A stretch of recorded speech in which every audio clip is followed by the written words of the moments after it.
I'm so pleased to introduce Abdullah Duku today. He will be training us in case management. And this is an area that he has a great deal of experience in with UNICEF. Over to you, Abdullah. Okay, thank you so much, Karen, and everybody in the room. My name is Duku, Abdula. I am a South Sudanese, born in Juba here.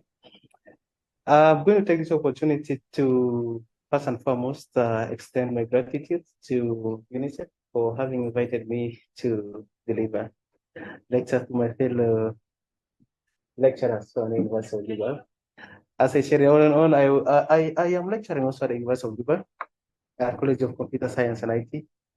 But I've taken leave for almost a year and I'm not there. And I'm also the deputy director for Directorate of ICT at the University of Juba. In terms of what I'm currently doing, I'm working with Save the Children International. I am the Child Protection Information Management Systems Administrator, managing the National Child Protection Database for the country. And I think it is from that perspective I've been invited here. Because when looking at the National Child Protection Database, it is the gist of child protection in the country. Whatever information we do collect from children at the national level, at the state level, at the county level, at the PIAM level, even at the BOMA level, feeds into this data. I think that could be something briefly that I want to share. I think that is it. Yes, over to you, Karen. You may also want to introduce yourself.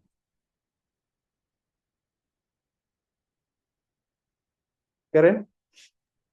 Yes, thank you for that. I am Karen Ratabi, and I am one of the consultants on this project, helping with some of the, obviously this role, the training, but also in the broader scheme of things with University of Juba and launching the social work education program. Abdullah, if I could just have you speak up just a little bit so that we have good, clear audio, that would be fantastic. Good. All right, thank you. Initially, we had introduced ourselves. Would you wish to have the round of introductions again?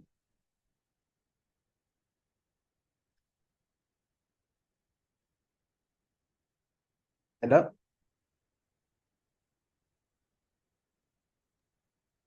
I think All right. a round of introductions again would be fantastic. Yeah, sure. I think that would be nice. Let me start from here again. Karen, would you like them to come closer to the computer if But they cannot. better audio? Sure. That'd be that's great. So those from that hear me, I can be standing, no worries. Please continue for the introductions. Introduction.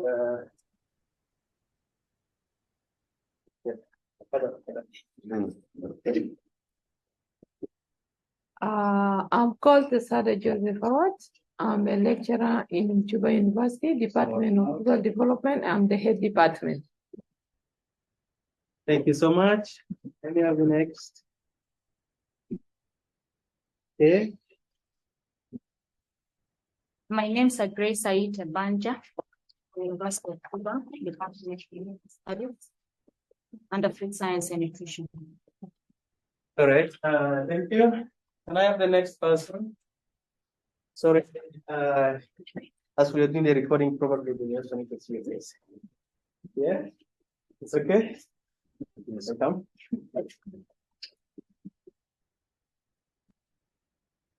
I'm Major Peter, a lecturer in the University of Juba, Department of Rural Development. All right. Thank you so much, Professor. Okay.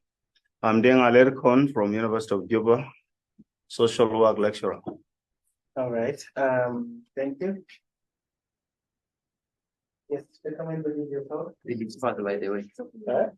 It is fast. Yeah, it's fast. But we can also balance. By name Diana Arcangela from Department of Rural Development. Okay. Thank you so much. Yes.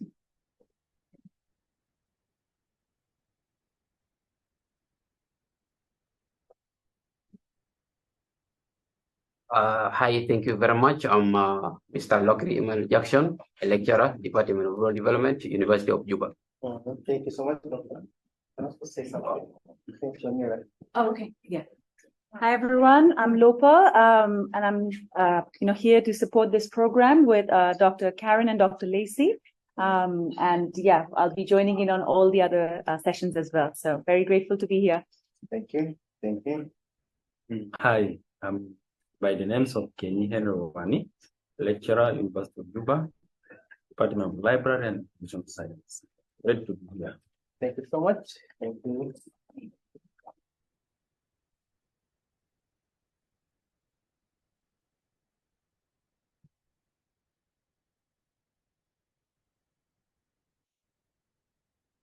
Mission Michael Buck, assistant in the Department of Library and Science. Thank you so much. Yes. Hello, I'm Helen University of Juba, School of Computer Development, Department of Nutrition. I wonder whether these other colleagues are coming. All right. My name is Jaka Yemenyok from University of Juba, lecturer, Department of Library and Information Science. Hello, my name is Paul Dagur from University of Juba, Department of Rural Development, teaching staff. Yes.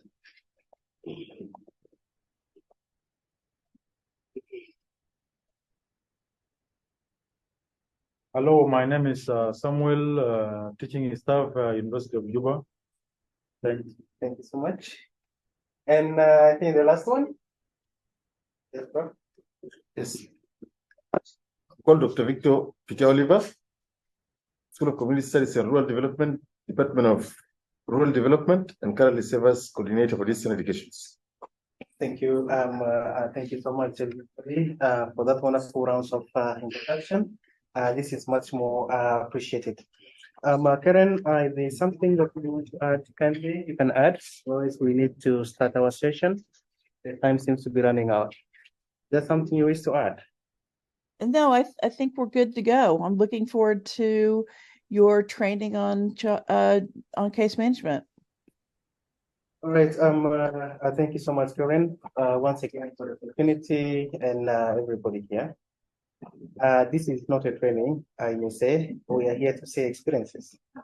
You are my fellow lecturers from the university, and we also trying to share perspectives of humanitarian work in terms of our social engagement with the communities in the different professions that we are working from. Before we dive into our training session, I would wish if we could set some few ground rules, something simple. I know the phones are very precious to us, which is very correct. Yeah. We are having issues that you may be coming from the university or even from home. We may need to attend to, but I would kindly request if we put them on silence. Yeah. Where there is some urgent thing that comes out of calls, you may just excuse yourself, hurry up and come back as we continue moving. I think that's one ground rule where they want to say. Who else may want to say another one? 1 minute. 1 minute at a time. All right. Thank you so much. Questions to be allowed. Questions should be allowed. We're going to be asking questions throughout the entire session. Yes, my brother, he has just arrived. You can introduce yourself briefly and one ground rule. My name is Gabriel Marathon. Okay. Yes, how would you wish for us to continue the training? Any ground rule can set for us?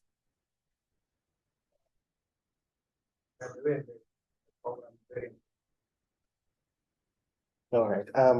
Thank you so much, everybody. Otherwise, the other aspect that I want us to stay with is perspective once again. When aspects of case management is being discussed, there comes a lot of debate. Sure. Some of the debates may be running away from this room, maybe touching everywhere. But we are here for learning purposes. We may disagree to agree. Yeah. So in any event where somebody says something that you may want to object into, we can engage the rule of 1 minute, and we will not take it personal, but it's our personal development. So I would highly request all of us to respect opinions at an individual level or at a group level. I know you have been doing the training for the last 2 times. I think it's the 3rd time that we're doing the training, right? I do not want to go to the basics, but just directly into why we're here.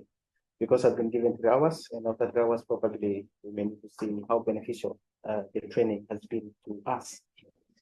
Having said that, we are going to have a lot of approaches and methodology towards delivering what we want to do. I came here with the handouts, and there are some in front of me here already. So basically, our point of discussion, in as much I'll be presenting here, you'll be seeing it. And but before the presentation as well, I want us to do something very quick to warm us up. Yes, I know we're lecturers, we like writing. Our major gist of this training today is looking at child protection, and we are narrowing it down to case management specifically. That's going to be the first thing. The number 2 thing, we shall be looking at the information management system. All right. So basically, if I may post this.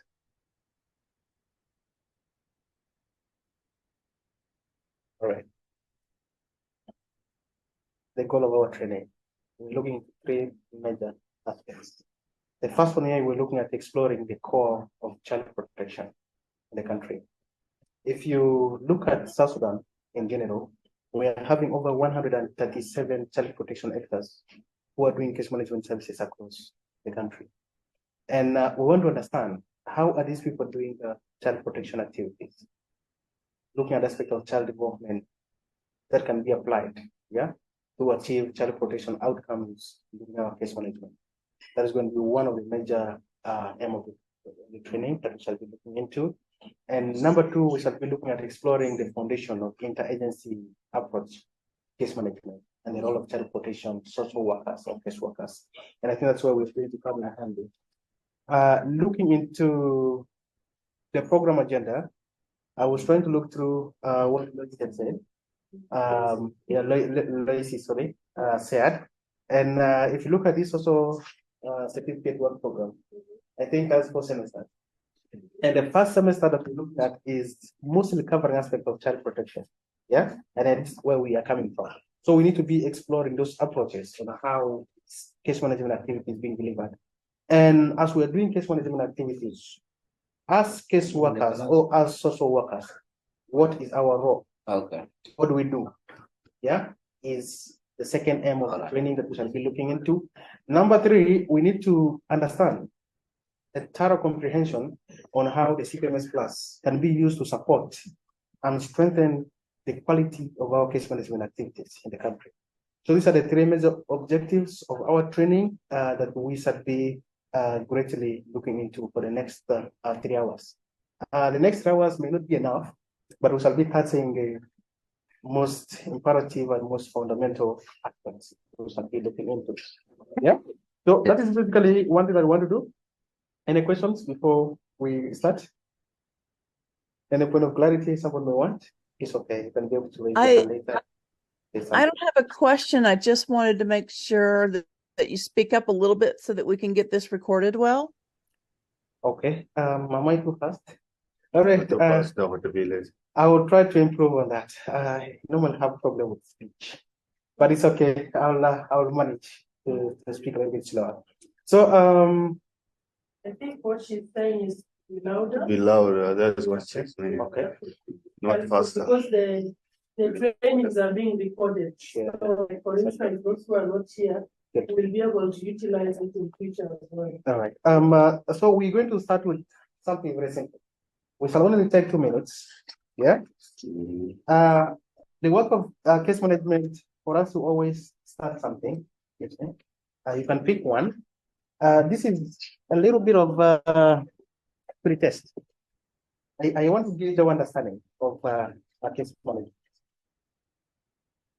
Okay, you can pick one. You can pick one. Yes. Okay, just pick one, and the balances you can be able to send them to me. Okay. I believe everybody's having a pen, right? Everybody? Some they don't have.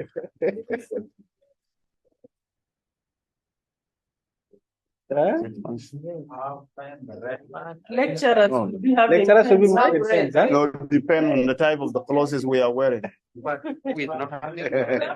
Yes, get you one. Yeah. Okay. Got somebody who is You take just one, the other one should be mine. Yeah. Or sure, you use it. No, no, no. Yeah, I'm okay. Okay. I'm okay. Yeah. You can set your colleague.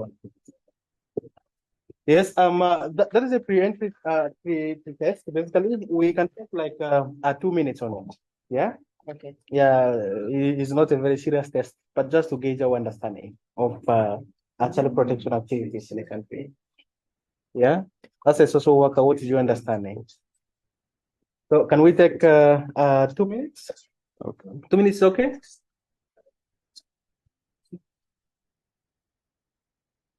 Yeah, you can just read through the instruction and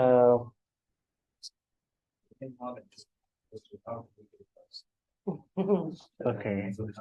How many minutes do you need?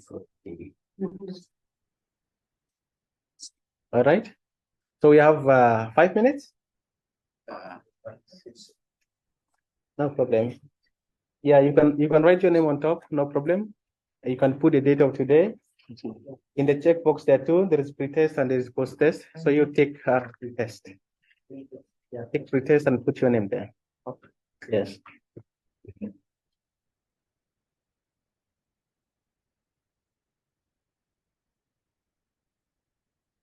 So the questions are divided. If you look at the first part we're looking at is this is basically the steps of case management. So based on your understanding, you can mark it true or false, and the rest. So you can use true or false on such scenarios.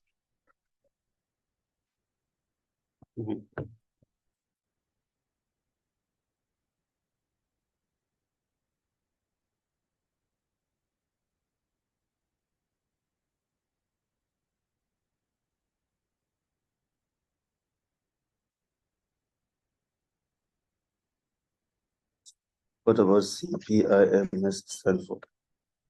The CPIMS, that is the Child Protection Information Management System. Okay. Yeah.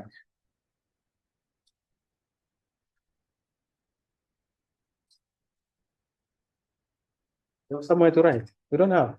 Who doesn't have a pen? Let me check if I have. Should be have it.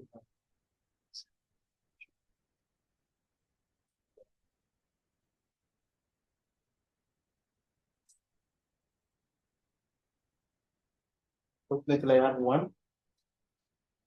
Then anybody having additional pen, we can share. Okay.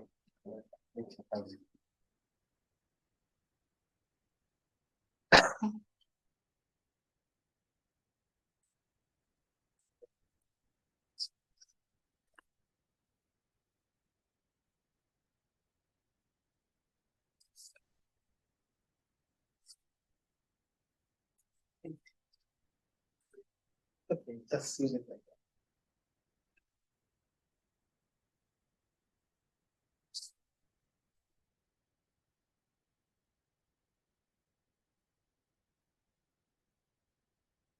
So we are only focusing on Yeah, question one. You can even finish the other pages. other. Okay. Yeah, just finish everything. Everything else with the last. Yeah. Else. You know, you can just range, just gauge your understanding, like how are you with self protection? You can rate it from 1 to 5. Yeah. Okay. You can rate it from 1 to 5 in terms of your understanding of self protection. If you think you are extremely knowledgeable about child protection, you can put 5, 4, 3, 2, or 1. How you are in them. If you are not knowledgeable at the beginning about child protection or case management, you can say this is 1 or 2. You can just cycle any one of them. Yeah.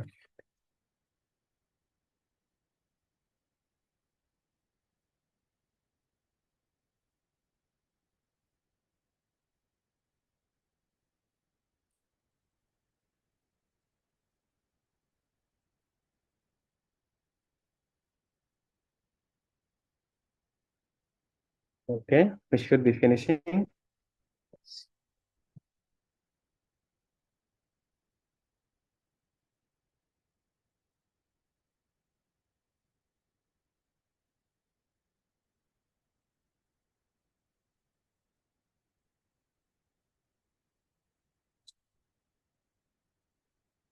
You want a pen?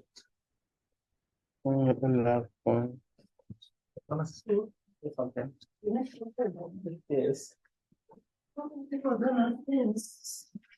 I think 3. Yeah.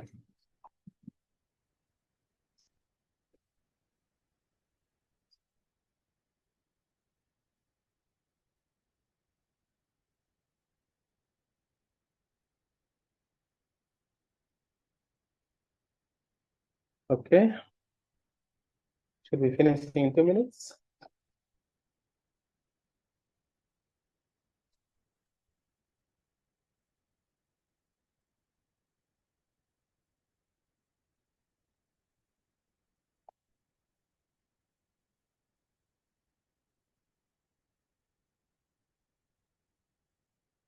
Did all of this part one day. Very sad. Did you say? Yeah.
Hello.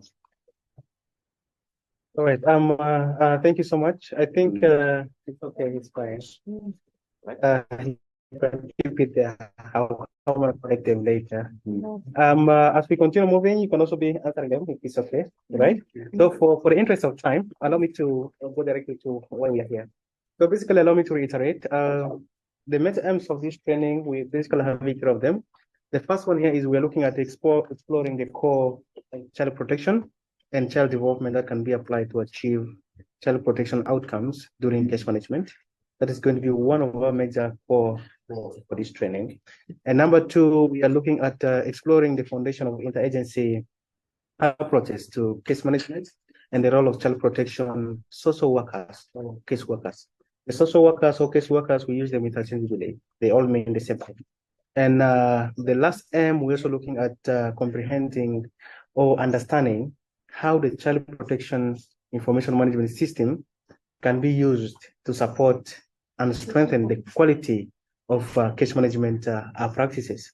Here we shall be looking at how we can use CPMS Plus to support effectively the processes of case management, and how we're going to use CPMS Plus to support child protection case management supervision, and how we shall be using the child protection information management system to support monitoring the quality of case management program across the country, wherever we're operating into. So into that, we're going to start with the foundation of child protection. We cannot understand case management when we do not have the understanding of what? Child protection. So first and foremost, we need to understand what is child protection. And we shall also go ahead to look at who is a child. We shall be looking at that. So the understanding of child protection is very key. in terms of references, I will be referring you people to the Child Protection Minimum Standard.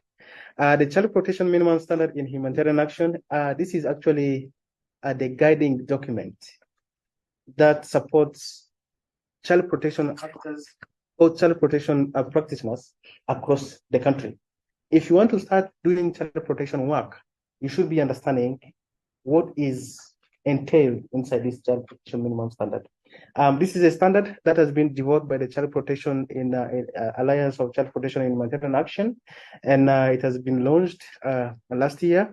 That was September, which has been launched. And this guiding document has a lot of principles and it has a lot of standards. Basically, it has 10 standards and it has 28. It has 10 principles and it has 28 standards. Now, in terms of the standards, we shall be looking at basically two standards. We shall be looking at standard 5, that is relating to information management for case management, and we shall also be looking at a standard 18, which is specifically for case management. So, for you to understand more of how child protection works, you should be having these guiding documents, because this is a document that guides us on how we are to conduct our child protection activities in the country. Now, these models are around 11 that we're supposed to cover in the next 3 hours, but we may not cover all of them. We shall be covering module 1, which is the foundation of child protection. We shall look at module 2, which is foundation of child protection case management, and we shall be in position to summarize all the module 3 to module 11. Then after we look at the citizens plus operations in the country. Yeah. So basically, in terms of understanding child protection, we need to explore the core of child protection and child development in ascertaining our protection outcomes in the country as we continue doing case management. So that is going to be one of our major aims. The timelines are a little bit there. And in this model, we shall be looking at the child's environment and how it is impacting their safety and well-being. We shall also be covering the child age development, what in terms of ability, in terms of the stages, how is the child developing? We shall be looking at that. And we shall also be looking at the protection risks that are associated with children. So this is going to be covered all under the foundation of child protection. Now, as we continue moving on, we should be able to, by the end of the 3 hours we're going to be here, to recognize the different types of child abuses, violence, neglect, and exploitation. Okay, so these are going to be our outcomes. And number 2, we need to describe the socio-ecological model and identify risks and protective factors within the child's environment. We shall also look at that one into details. And we should be able to list and describe barriers that are affecting children with disabilities in the country. And the last one, we should be able to explain how children's ability can differ based on their age and developmental stages. So basically, who can take the lead? What is child protection based on your understanding? If we were to leave the definitions of the books, your own understanding, what do you think is child protection? Any volunteer? Yes, Prof. Yes. Simply based on, let us leave about what is actually we have all biological definition or scientific definition. Simply, I may say child protection is a process of giving a right of the child. Whatever the child, protect the child from harm, give a child what he needs is what a child protection. Protect a child from whatever different or the needs of the child. You give the need of the child. Yes, that is according to him. Yes. According to me, child protection is the ability of giving the child safe environment to live in. Yeah. Giving the child safe environment to live in. Who want to try, ladies? Yes. From my understanding, child protection is like a strategy. You need to give the child all the services. Deliverance, protect this child from an abuse, protect the heart, give the right to this child as the child deserves. Yes. So in summary, according to the Child Protection Minimum Standard in humanitarian action, we're saying child protection refers to the prevention of and response to abuse, neglect, exploitation, and violence against what? Children. I think that is the basic summary of your definition. So here we are looking at two major components. We are looking at prevention. How do we ensure prevention? You prevent something from happening. Yeah. Now that is one of the approaches the child protection actors in the country are using, because we're implementing child protection programs across the country, isn't it? Yeah. So we are trying to prevent abuse, neglect, exploitation, and violence against children from happening in the country. In certain events, these things may have happened. And if they happen, what do? We need to what? Respond. Yeah. Are you getting? So these are two basic scenarios that we're looking into. We're looking at the prevention part, and we're also looking at what? The response part. So that is basically the definition of what child protection is all about. And whatever approaches, whatever methodologies that we're using in supporting it is enshrined inside them. Okay? Now, I want us to look into one by one our understanding of abuse. Since we're looking at prevention and we're looking at responses to abuse, to violence, to neglect, and to exploitation, what do we understand by abuse? One, if you look at an abuse, according to the Child Protection Minimum Standard, we are saying this is a deliberate act with actual or potential negative effects on a child's safety, well-being, dignity, and development. This act is committed in the context of a relationship of responsibility, trust, or power. Now, I think moving ahead, we need to clearly differentiate what an abuse is. It may be intentional, or it may not have been what? Intentional. Oftentimes, children across the country are abused by the people they trust. Yes? And they're abused by the people who have the authority and the people who have what? The power. And at the same time, they're abused by the people who have responsibilities over them. If you look at the child protection database currently, we have registered over 46,000 cases across the country since 2014. And out of these 46,000 cases, the rate of abuse is around 1,000 plus. And this was coming from the community. So when we're looking at abuse, it is normally affecting the children from the people they trust. That is one definition we need to get much more clearly as we continue moving ahead. Number two, we are looking at what? Violence. All acts that involve the intentional use of power or force can be both verbally or even what? Physically against the child that either results in harm or high likelihood of harm to the child's safety, well-being, dignity, and development. So as we continue moving ahead, you'll come to realize that we shall be using these words concurrently, or we can be using them what? Simultaneously. Somebody may be saying this is abuse, somebody may be saying this is what? Violence. And as we continue moving ahead, someone may be saying this is physical violence or physical abuse. We move on. However, the most important part here is for us to differentiate how and when they come.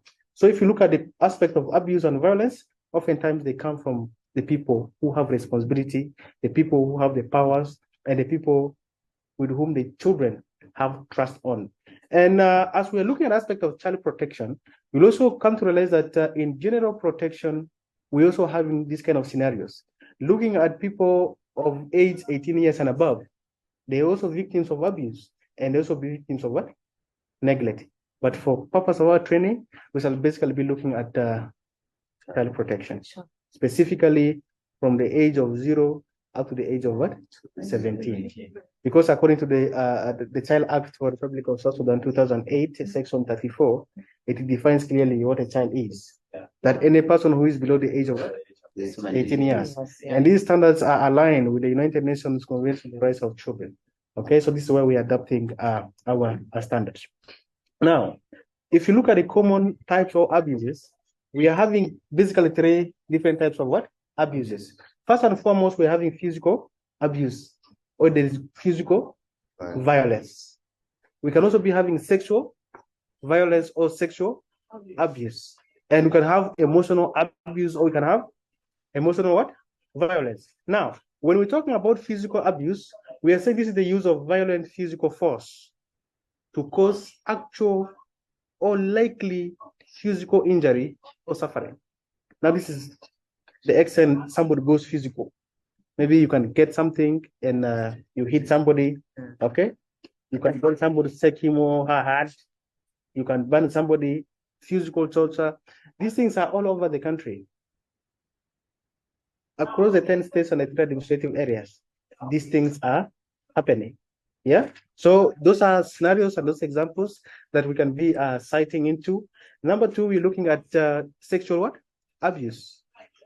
All forms of sexual violence. This can be rape by any perpetrator. Now, the most funny thing is that in Juba, something is also developing that men are also being raped. Always been raped, only they don't report. Okay.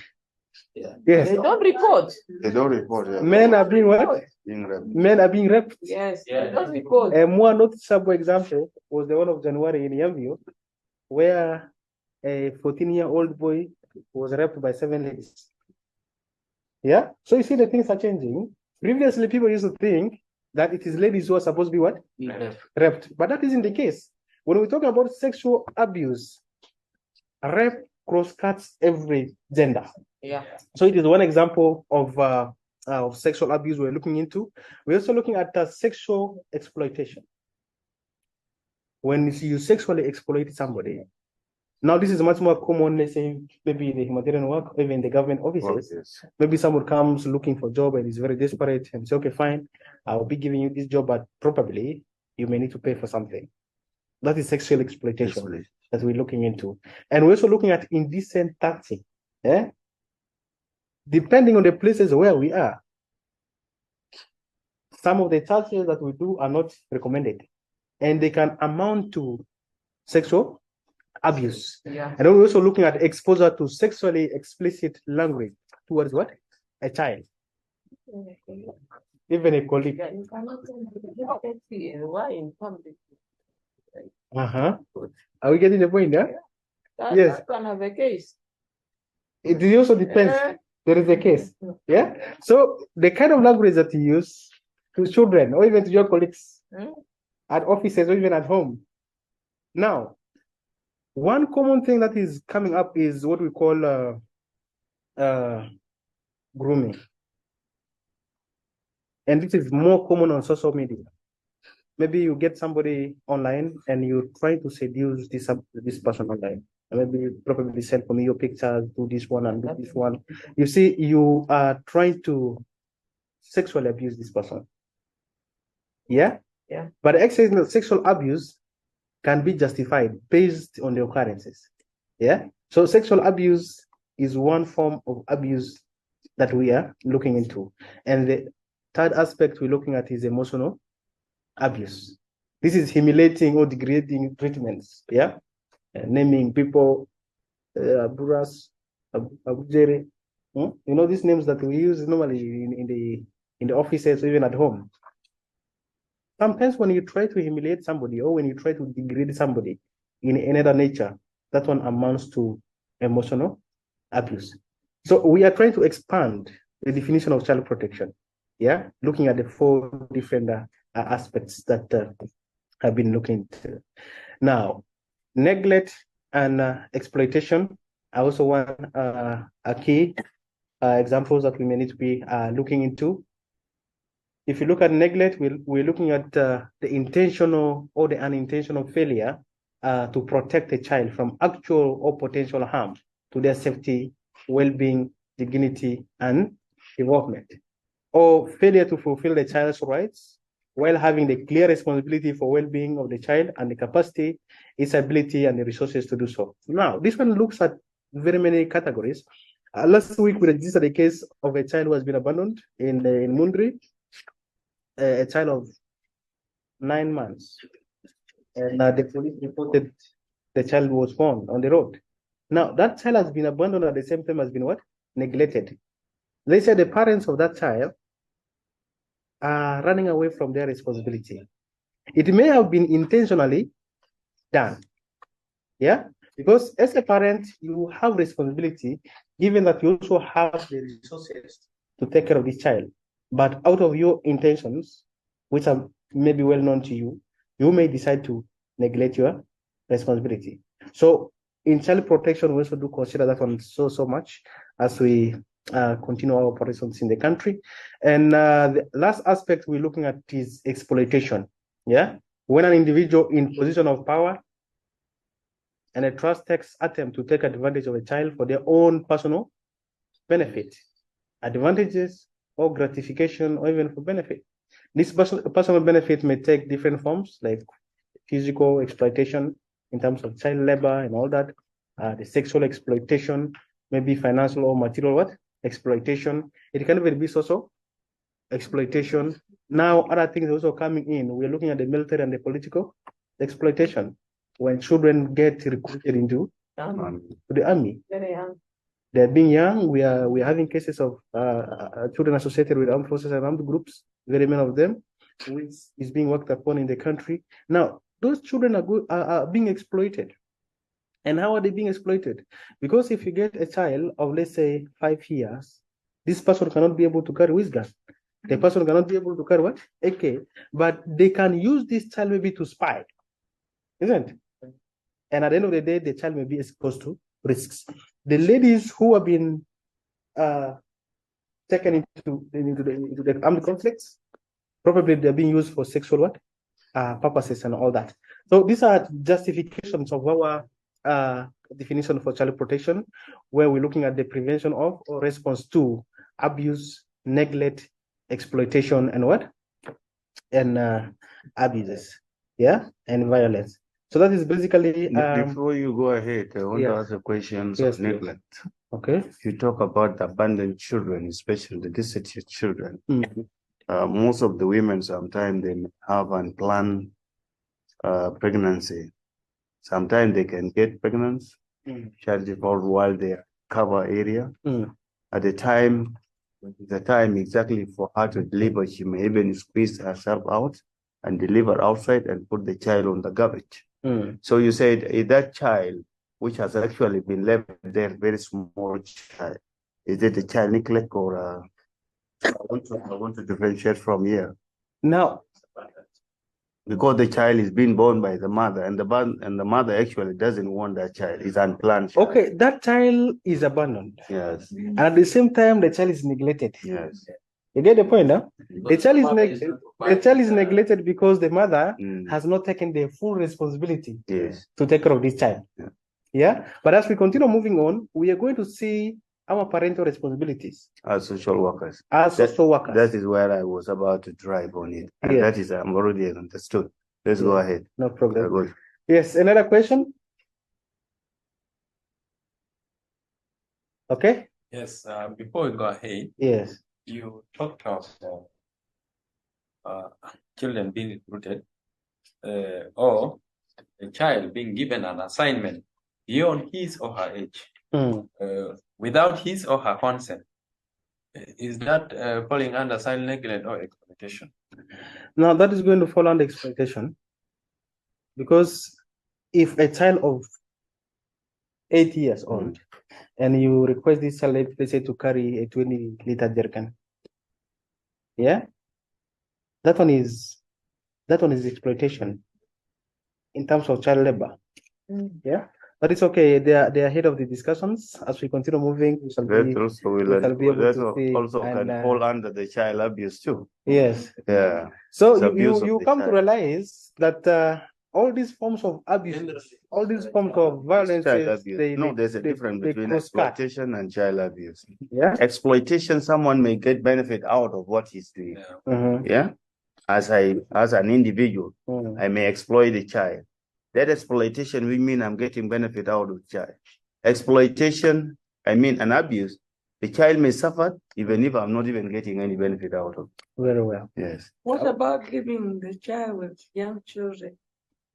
Leaving the child with the young children? That is neglect. Now, okay. And the child that carry that child is also so young. Now, what we need to understand here is this. I don't want us to run ahead. Yes? That is for parents. I don't want us to run what? I don't want us to run ahead. That is for parents. By the end of this training, you'll come to realize that one factor can cause another. Yes, sure. Okay? Like, I have a question in terms of leaving a child who is very young to take care of another child. Maybe because it has been attributed to a lot of factors. Yeah. Let us say that, if I were to give an example, currently in rank, in Jordan, we are receiving a lot of cases. A child is coming with the 7th family member, yes, and the eldest is 9 years old, and he's supposed to take care of all these children. Why? It was not the intention of the parents to have left these children to go, but because the political crisis came up handy, it has forced these children to go. Now, those are conditions we need to first understand. What about those ones at home, that the mother can leave the child with this small child? The mother went to look for the food. So But these are the factors. It's okay. We shall come for those ones. There are a lot of factors surrounding that one. Yeah. And by the end of the day, we shall be in position to understand what a neglect is, what an abuse is, what is an exploitation. Emotional. If we're to go by exploitation, somebody who is in position of power, you just want to do things to whom it may concern. I'm doing this one, and who is going to work on me? Yeah. You want to exploit child? Let's look at the street kids in Juba. Don't you think these children have houses? They have homes where they're supposed to be. These children, most of them, they have guidance. They have parents. They have people who brought them from wherever locations they are into the country, into the streets, and they put you to sit in the street. And at the end of the day, you account to these people. You report what you have gotten. Yes? And out of what you have gotten, sometimes they may not even give you any small money. Now that is exploitation. It is for your own personal benefit, not for the benefit of the child. So as social workers, where is our responsibility coming from? Yes. That is the reason why I want us to understand this before we continue. Otherwise, the rest of the questions will be coming to the next slides as we continue moving ahead. So we are saying child protection includes both prevention and responses, abuse, neglect, violence, and exploitation are child protection concerns. These are the 4 different categories, but you'll come to realize that there are protection concerns that we are facing in the country. But all of these ones can be categorized among the 4. Yes, it is common for children to experience multiple types of abuses, neglect, violence, and exploitation at the same time. A child may be having multiple protection concerns. For example, a child may be neglected and abandoned at the same time. This person may even be at risk of rape. Yes, I have some case scenarios there. When we reach there, we should be able to understand more. Are we okay with the point? Yes. Yes. So that is one thing we look into. Now, how does the child's environment impact their safety and well-being? We are saying these children are exposed to abuse. They're exposed to violence. They're exposed to what? Neglect, and they're exposed to exploitation. Where is it coming from? As social workers, we need to understand the root causes of all these protection concerns that are facing what? Our children. And at this point in time, we need to understand our environment at large.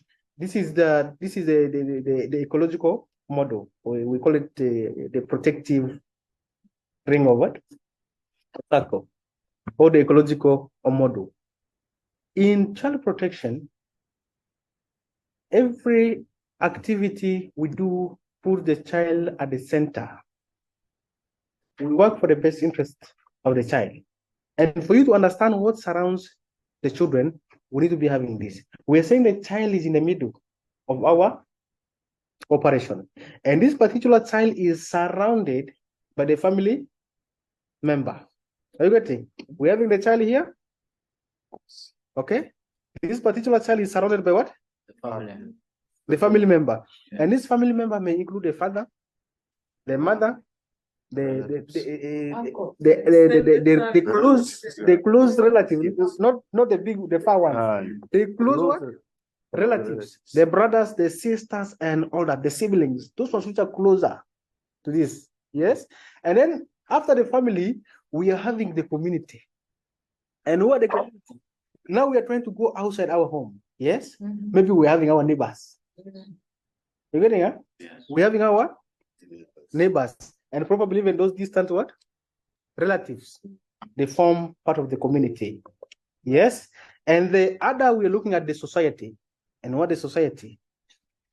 The government comes in. The local authorities come in. The police comes in. The civil society organization comes in. The humanitarian agencies come in, and ABCD. Now, for us to justify that a child is at risk, or a child is being abused, or a child is being neglected, or a child is being what? Exploited, we need to understand the whole of this scenario. That's what I was saying. Your question may be answered, but we first need to understand what is surrounding this particular child. Are we getting the point? So this is a ring of circle. I mean the ecological model that we're using to understand how case management or child protection activities, in terms of providing case management, in terms of providing MSS support, normally comes in. Yes. Now, the last aspect we're looking at here is the social or the cultural norms. Okay. We are looking at the social cultural norms. It is the last thing in the ring of what? Protection. After the family, after the community, after the society, the social cultural norms comes in. And how are we doing that one? We need to understand the environment of what? The child. How is this child being protected in terms of its safety and well-being? If we are having a strong ecological model, all these people we are having here have the responsibility to take in supporting children. How are we going to justify at the end of the day that this child is going to be protected, that the safety is going to be guaranteed, and the well-being is going to be guaranteed? So these are the 4 things that we need to analyze. The last aspect we're looking at here is the social norms. Now, if you look at the social norms that we're having, it differ. And for the aspect of child protection, this is where we are having challenges and where we're having differences. As humanitarian actors, we're coming up with good programs and policies to implement child protection activities in the community, but acceptance from the community will become very, very difficult. For example, in other parts of the location, in other parts of the country, a child of 13 years old getting married is normal. Yes? A child of 13 years old getting married is what? Normal. But child protection interventions in the country is being constrained because the society may not accept. That is one. Number 2, harmful traditional practices. For example, in other parts of the country also. If, for example, if we talk about female genital what? Mutilation, it is very normal in terms of the culture. Now, how do you as social worker correlate these two? So we are saying the nature of the social norms that guide our activities in the country may determine the well-being and the safety of the child. In a society where a child of 11 years is good to get married, for example, in Capoeira, last year, December, a child of 11 years old got married to a 51-year-old what? Man. The parents are very happy. In as much as the child may not consent, but the parents okay. Now, as child protection actors, where are you coming from? Now, child protection activity is being challenged based on these social norms. So in summary, we are saying the nature of our social behavior, our culture, our norms and values determine the safety and well-being of the children in the community. You get it? So these are a few things that we need to understand and look into. Otherwise, there's some few harmful practices in summary that we should be also looking at into. One, if you look at age. In other parts of the community, age determines your level of vulnerability. If you are too young, you may not participate in other forums. If you are too old, you may be omitted from other forums. So that is one thing that we also need to look at in terms of our social what? norms. Number two, look at racism. South Sudan, I think, is okay.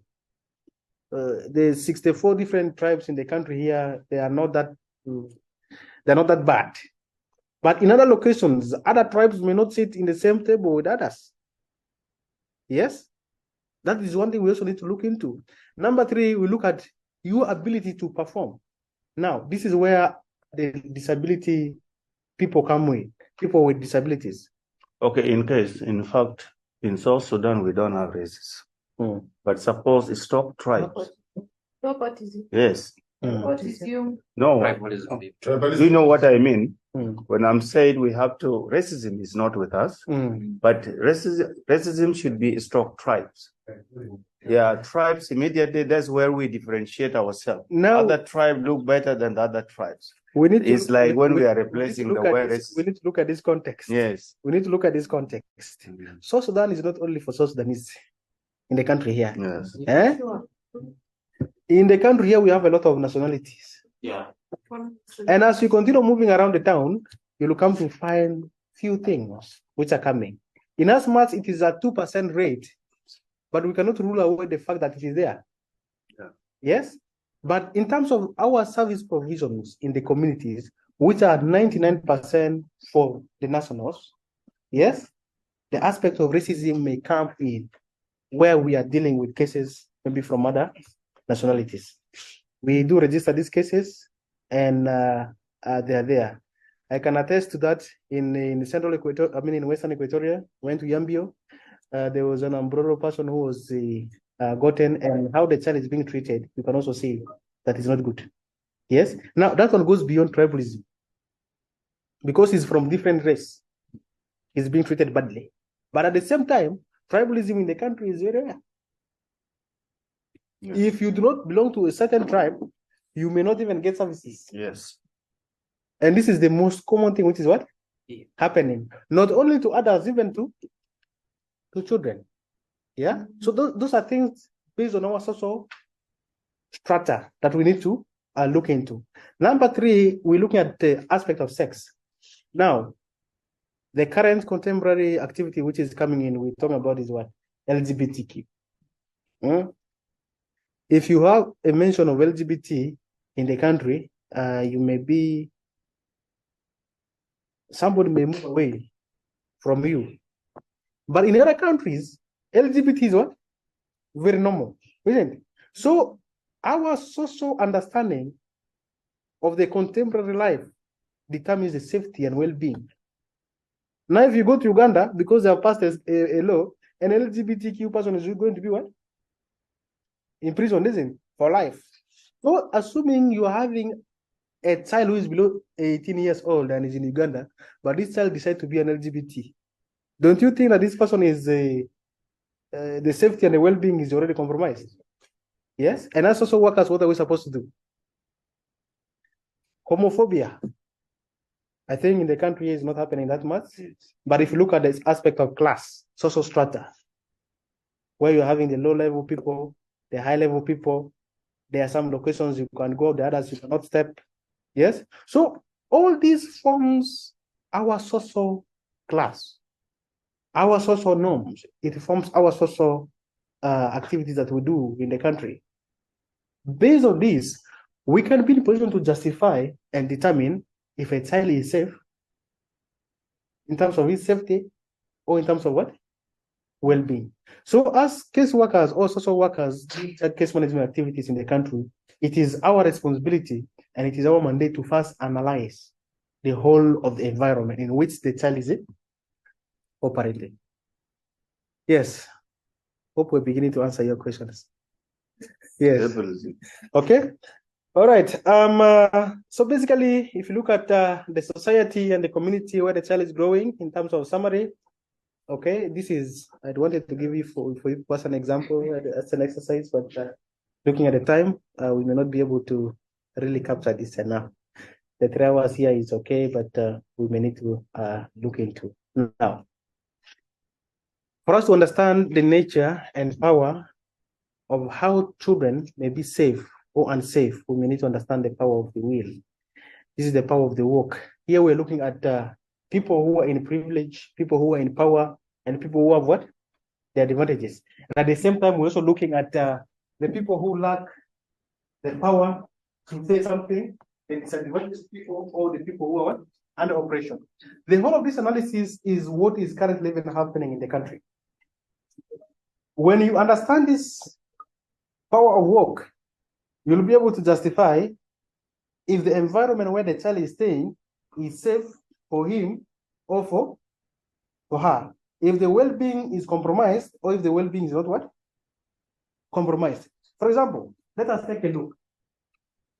People at power or people who are privileged. For example, in our cultures, if you're a man, there is a way they elevate you.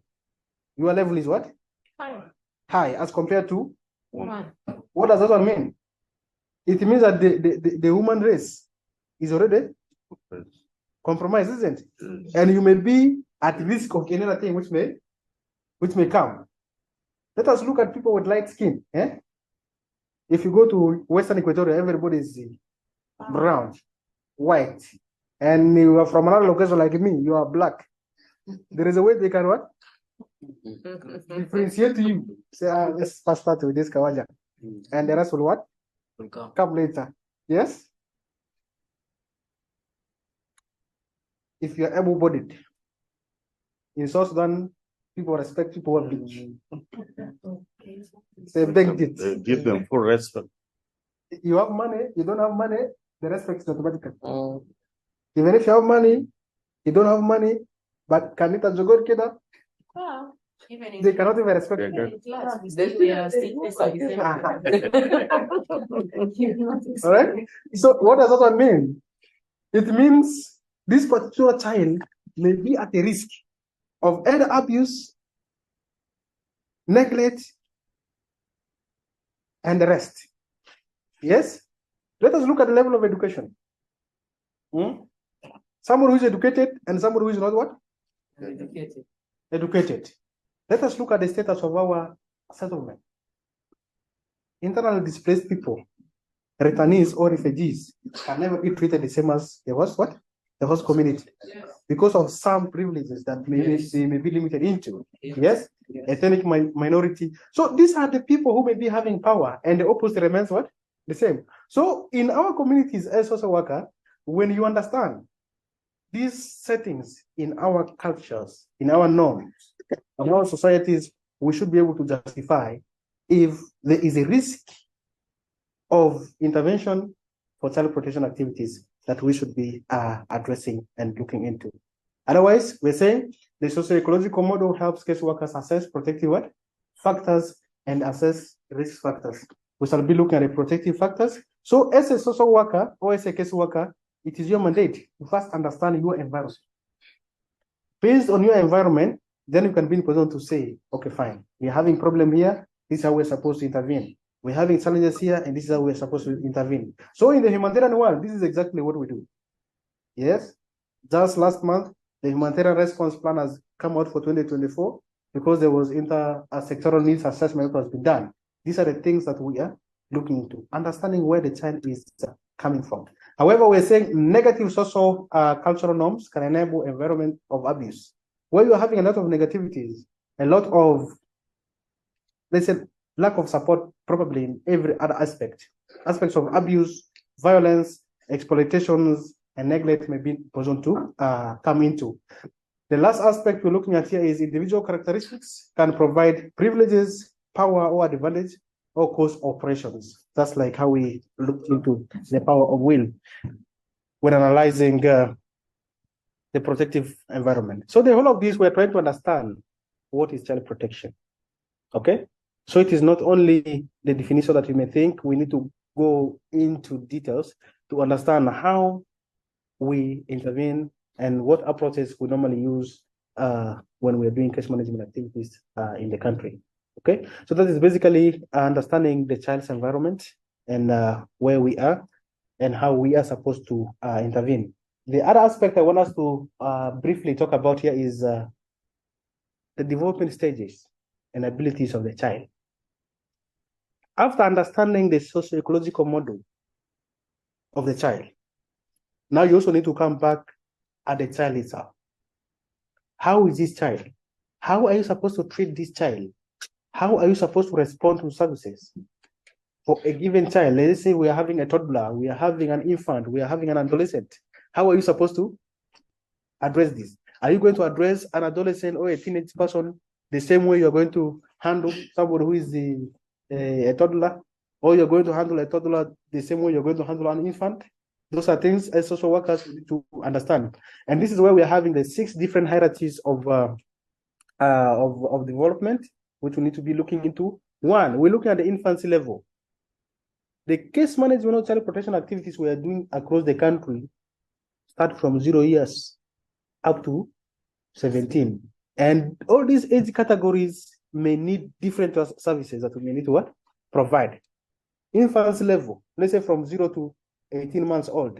For example, this child who has been neglected and abandoned at the hospital. What does this child need? Are you going to start giving this child the food strictly? No. Or what does the child need? Milk. And what kind of milk? X26 or 9 or whatever it is. But they say a child should stay exclusively for 6 months without another thing. How are you going to handle? Now, these levels informs us of what protection interventions we're supposed to do for the children. Are you getting the point? Yes. Meaning that the different levels of age groups may require different levels of intervention and needs. Yeah. Because the protection needs for these people may differ. The same thing to, let's say, 18 years to 3 months, 3 to 5 years old. Like 3 to 5 years old, these are people who normally play in the child-friendly spaces, or in the baby-friendly spaces. Yeah. I was in Rob Corner, and one of the caseworkers told me, you know what? I was telling this child, let's go and play in the friendly space. That child cannot understand your language. How can you tell a child, let's go and play in the friendly space? A child of 2 years. In our context, let us leave other contexts. A child of context, let's say, let's go and play in the child-friendly space. First of all, the child does not even know what is child-friendly space. Friendly space? Huh? These locations where we normally have children to play and, and all that. Yes? So you cannot be talking to the child like that. Maybe if you're talking to somebody of 17 years old, the person can understand. But this is somebody of 3 years old. Let's say, okay, let's go and play in the child-friendly space. No. All you need to do is probably get, if you want maybe to go and play, get a ball, roll it to him. Now you are trying to engage him involuntarily, isn't it? So our interventions in terms of understanding the needs of the children are always informed by the different age categories that we are looking into.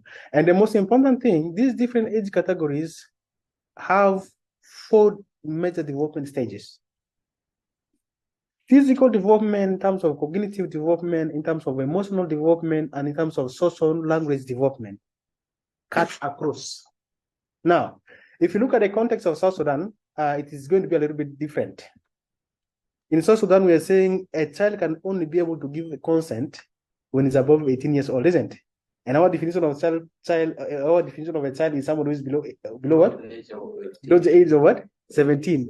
Means that if you're below the age of 17, you are supposed to give assent. Yeah? That willingness to participate.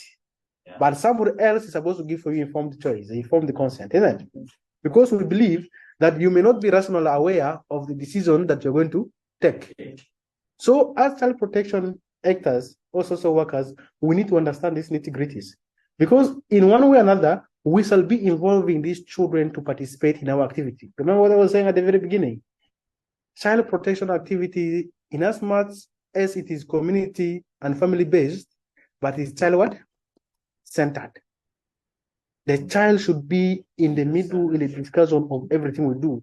And if you're having a child of 3 years old who has been separated from the biological parents and you are trying to trace the parents of this child, how are you going to involve this child? You may be involved in the child indirectly through the caregiver or something. Yeah. So these are areas that we need to understand in terms of physical development. Maybe from when children start to move from 3 years, no, from 1 to 2 years, the child is moving, and aspect of cognitive development, maybe the child is beginning to start what? Reasoning and understanding how things are. Yes. as social workers, these are areas that we need to understand. Because based on your understanding of the child, you would be in position to know, okay, fine, which service, which support should I give for this particular child? We'll get that point. Yes, so that is one thing that we need to be looking into. Otherwise, in summary, we are saying every child is what? Every child is different. If you ask a senior 4 or a senior 3 liver here, what do you want to become in the future? Probably a person may take 1 minute to answer you. Mean that there is still a level of what? Indecision. I was in Beijing 2018 for my master's, and we went to one of the industrial sites. And we got a 5-year-old child. What do you want to become in the future? The person say, I want to become sound engineer. And this is somebody who is 5 years old. Say, you want to become sound engineer, how do you mean? They said there are a lot of engineering aspects. Somebody can become a textural engineer, auto engineer, mechanical engineer, but me, I want to become what? Sound engineer. Tell me that that person cannot make an informed decision. The person can make, isn't it? So every child is different. There's some people who are above 18 years old, but whatever they talk, you may even you may start to put question mark. Yeah, it depends on the environment where the child is brought on. Yes? The environment, it has a lot of impacts. I think now we're beginning to understand what we're talking about. So in summary, for you to understand child protection better, you need to understand the ecological model of where the child is coming from. Yes. And based on that, you'll be able to justify what and how you're supposed to respond to the child. Are we getting a point? So that is one most important thing that we need to look into.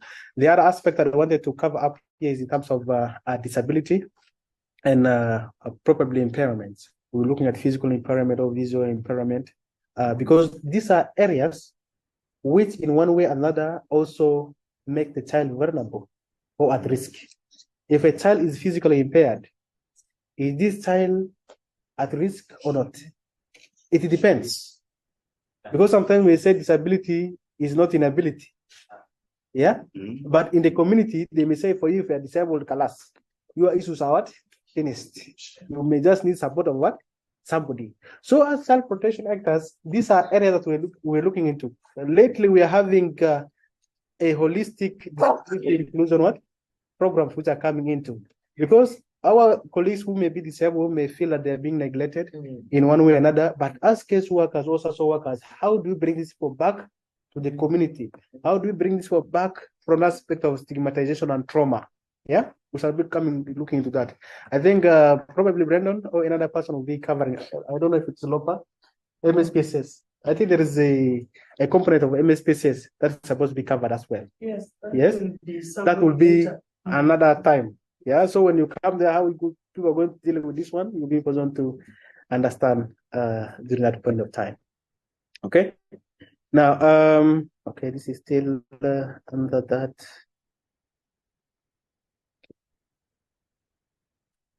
So this is a little bit of summary of what we need to understand as case workers. We're saying children go through different developmental stages and achieve different what? Developmental milestones. Somebody may be 6 years old, but he's not moving. And somebody is 7 months, but he's running. We need to understand this and how we can respond to that. So case workers should adapt to the individual child's need. Because with case management, we are dealing with an individual. We don't do group case management. We're dealing with individual what? Cases. And for you to deal with individual cases, you should have understood this child in and out to make an informed choice as we continue moving on. And here you should be understanding the child's development stages and the child's ability to work. And this ability, we're looking at the physical ability, even the mental ability of work. And the last aspect here is we're saying disability is created through a long-term impairment, interaction with the barriers in the environment. Now, I was skipping the other slide. Why? Because if you look at barriers that are emanating from our environment, as we looked at the power of will, it is very vast. And disability is one most important barrier which is affecting our children. And as it is affecting children, it is exposing the children to further risks. Yeah? Last week we registered a case and the family is of 5. 3 of the children are blind. And the parents are complaining where we are living, always there is intercommunal violence, and we find it difficult when we are being attacked to go with these children. Now that is already a barrier.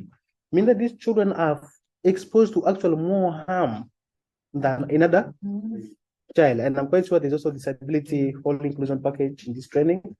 You people will be able to come and cover that. So as social workers, when we're doing case management, you need to understand these children on an individual basis, so that you can be in position to support them where need be. Yes. Now, what are the children protection risks that we're looking into? After understanding the different stages, understanding the abilities of this child, understanding our social models, the values that we are doing in our communities or in the societies, understanding the whole of the protective environment. Which risks are we associating children with in the country? One, how would you explain a child protection risk? When we are doing our child protection interventions in the humanitarian work, we normally do analysis of where we want to intervene. And these analyses are being divided into two. We are looking at the protective factors, and at the same time, we're looking at what? The risk factors. When looking at the child protection risk factors according to the child protection minimum standard, it is saying risks refers to the likelihood that violations of and threats to children's rights will happen and may what? Cause harm to children. If I'm to cite an example, the current influx of returnees from Gambela or from Asosa to Akobo East and to Walgak. Look at the current influx of refugees in Rank, in Panapoch, in Wetwell, in all these entry points. It has posed for us a lot of what? Risks, isn't it? These children are coming in. Some of them are coming with their parents, and others are not coming with what? Their parents. There is a high possibility that something of abuse, something of neglect, or something of exploitation may be able to come. You go to WOW now. If you go to WOW, what do you see on the streets? A lot of what? Children on the streets. Why? Because the environment we are living in is not that conducive for them. Yeah? Which is at the end of the day exposing them to further harm. So as child protection actors, we need to understand these risks that are associated with our case management work in the country. So we are having two justifications in terms of the risks, which at the end of the day may lead or may cause a child to be vulnerable, okay, at an individual level, or at a family level, at a community level, or even at a society level. Yeah, the child's ability to withstand adverse impacts from violations and threats of their rights may become a little bit challenging. The current outbreak of measles, where was it? In Bentiu. The suspected outbreak of measles in Reng. The floods that are taking place in Akobo. If you look at Capoeira, where there is drought, those are all factors which may make the child, the family, or even the community, or even the society at large to be vulnerable. Okay, so as social workers, as child protection actors, we need to understand these levels of risks and vulnerability. At the end of the day, to inform a programming that can support our interventions across. So for you as a social worker, wherever we are, we need to understand these nitty-gritties first to see how we can be present to inform child protection activities in the country. Yeah. So if you look at the risk factors, these are actually factors that enable a child not to cope up easily. Yes? What do I mean? If you have a child at home, and a child, maybe because of 1, 2, 3 reasons, the father wants the child to be married. Let's say this father was once a business person, he has money, but because of the flooding, or because of the drought, or because of the intercommunal violence that we are facing, he has lost all what he has. And the only thing that he has in the family is this daughter who is ready for what? Marriage. And now he is trying to force his way out to get this daughter married to a wealthy what? Person. That father himself becomes a risky factor now at that particular home. Are we getting it? Yeah. So when we're talking about risk, it is not something big. We are looking at an individual level. Even a child, by the way, the child himself or herself can become a risk factor for her or himself. The family members may become a risk factor. The society may become a risk factor. So when we look at the risks, things which does not enable this child to cope up easily is what we are looking into. Yeah.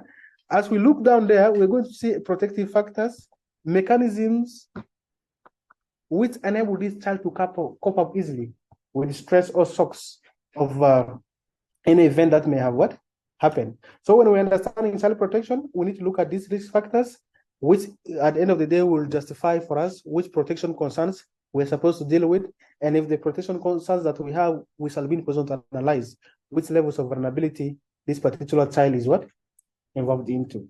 Yeah, we shall look at the examples as we continue moving on. Can I say something? Yes, please. Case that girl get pregnant with the uncle in the house. And then when they interviewed the case, the lady said that the girl said that the uncle was with him so that he can be able to pay his her school fees. And then they stay together until the girl gets pregnant. Yeah, that is what we call the exploitation, isn't it? Sexual what? Now she refers now to what we call a risk factor. That's what she means. Because the parent themselves or the relative can be a risk factor to the children. Yes. And exactly. Because at the end of the day, they want to benefit from themselves. So as I'm paying your school fees, I also need to benefit in one way or another. And at the end of the day, this child is at risk. Isn't it? I mean, the child is pregnant. That's a risk. And one of the protection concerns we are having in the country is early pregnancy. And we're also having what? Child-headed what? Household. Oh, yeah. This child may be below the age of what? 17. But that's because the uncle who is paying for him school fees, if paying for her school fees, and she wants to go to school, she had to consent to the needs of what? The uncle. And now what happens? Would the uncle continue paying the school fees when the child is pregnant? First and foremost, the uncle may even deny responsibility of this child. Now, if the uncle denies responsibility of this child, what comes next? And that one is already an incest. That is already... This one is an incest too. Now, besides even the incest and taking the child, the uncle to the prison, the child herself, I think the life may be finished. Yeah. How? Because the child may need to take care of herself, the child may need to take care of the other side. I know, sir. They are taking... And she's also a child. No, that one is a child. Child mother. Yes.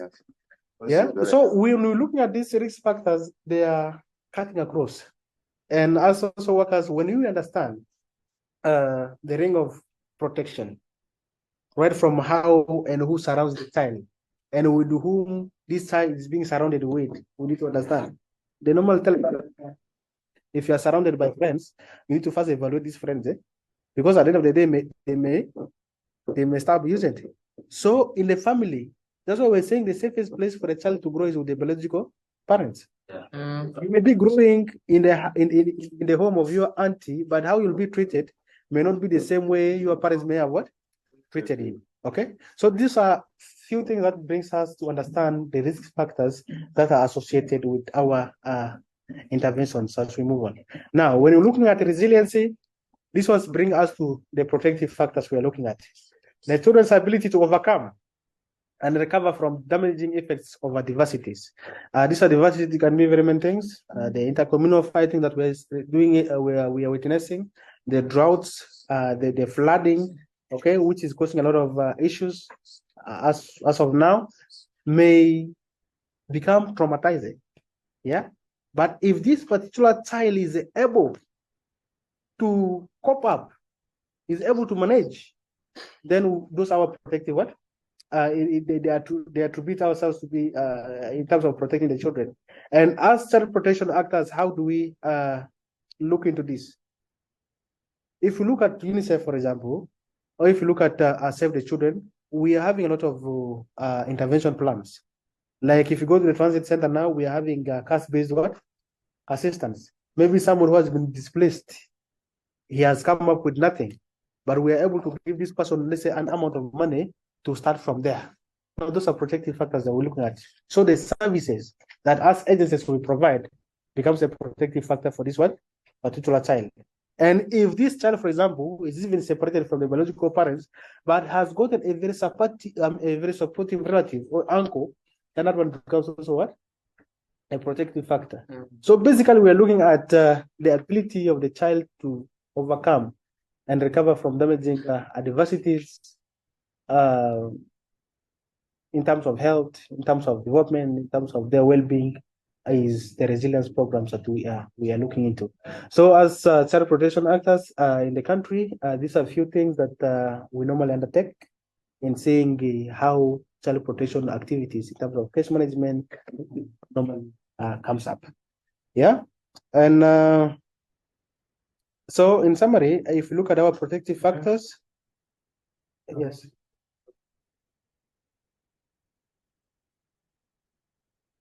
Every child, mother suffer.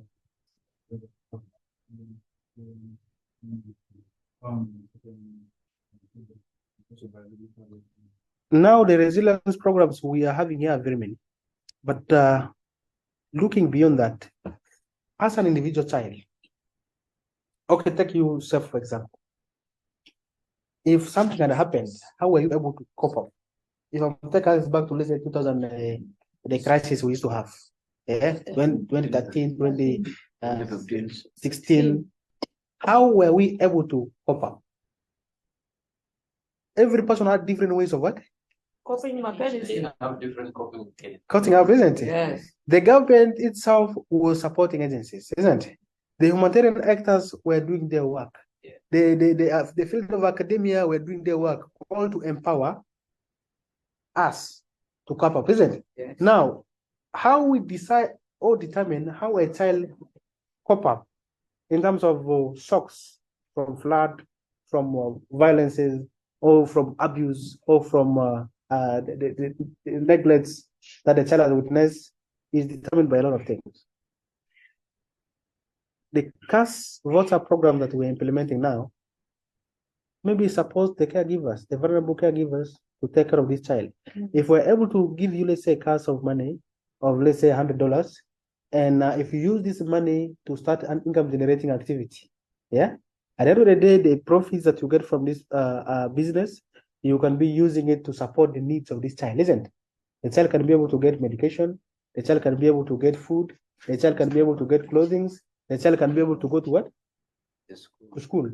The child may be what? Coping up. We're also having mental health and psychosocial support what? Programs. Yeah. We have, they are specialized and others are what? Non-specialized. Maybe you are giving focused counseling sessions for the children and the rest. They can be able to pop up, isn't it? So there are a lot of ways, there are a lot of approaches in which we bring these children to come. And sometimes they even need religious counseling. Yeah. So based on the organizations, they have different approaches to see how they can build up the resilience of the families, especially children, to catch up with whatever. But this is one of the aspects. That's why we have what we call children social workers. Those who are dealing with only children's psychology, how they should end the resilience of what has happened. Or they have a particular social worker which are specialized on the issues of the children. Yes. So as social workers, it is also our responsibility. In as much we may have those specialized people for MSPSS, because MSPSS, depending on level, there is a level 1 for MSPSS, which maybe you just give advice, counseling for these children. But where we are having specialized needs, maybe this one now needs psychiatric what? Support. You may need to refer to specialized what? Other service provisions. So all these attributes to our protections of children in terms of our protective factors. So in summary, we are saying the protective factors are what gives strength for children and their families and the community to cope up with whatever protection concerns that is facing them. So, yes, please.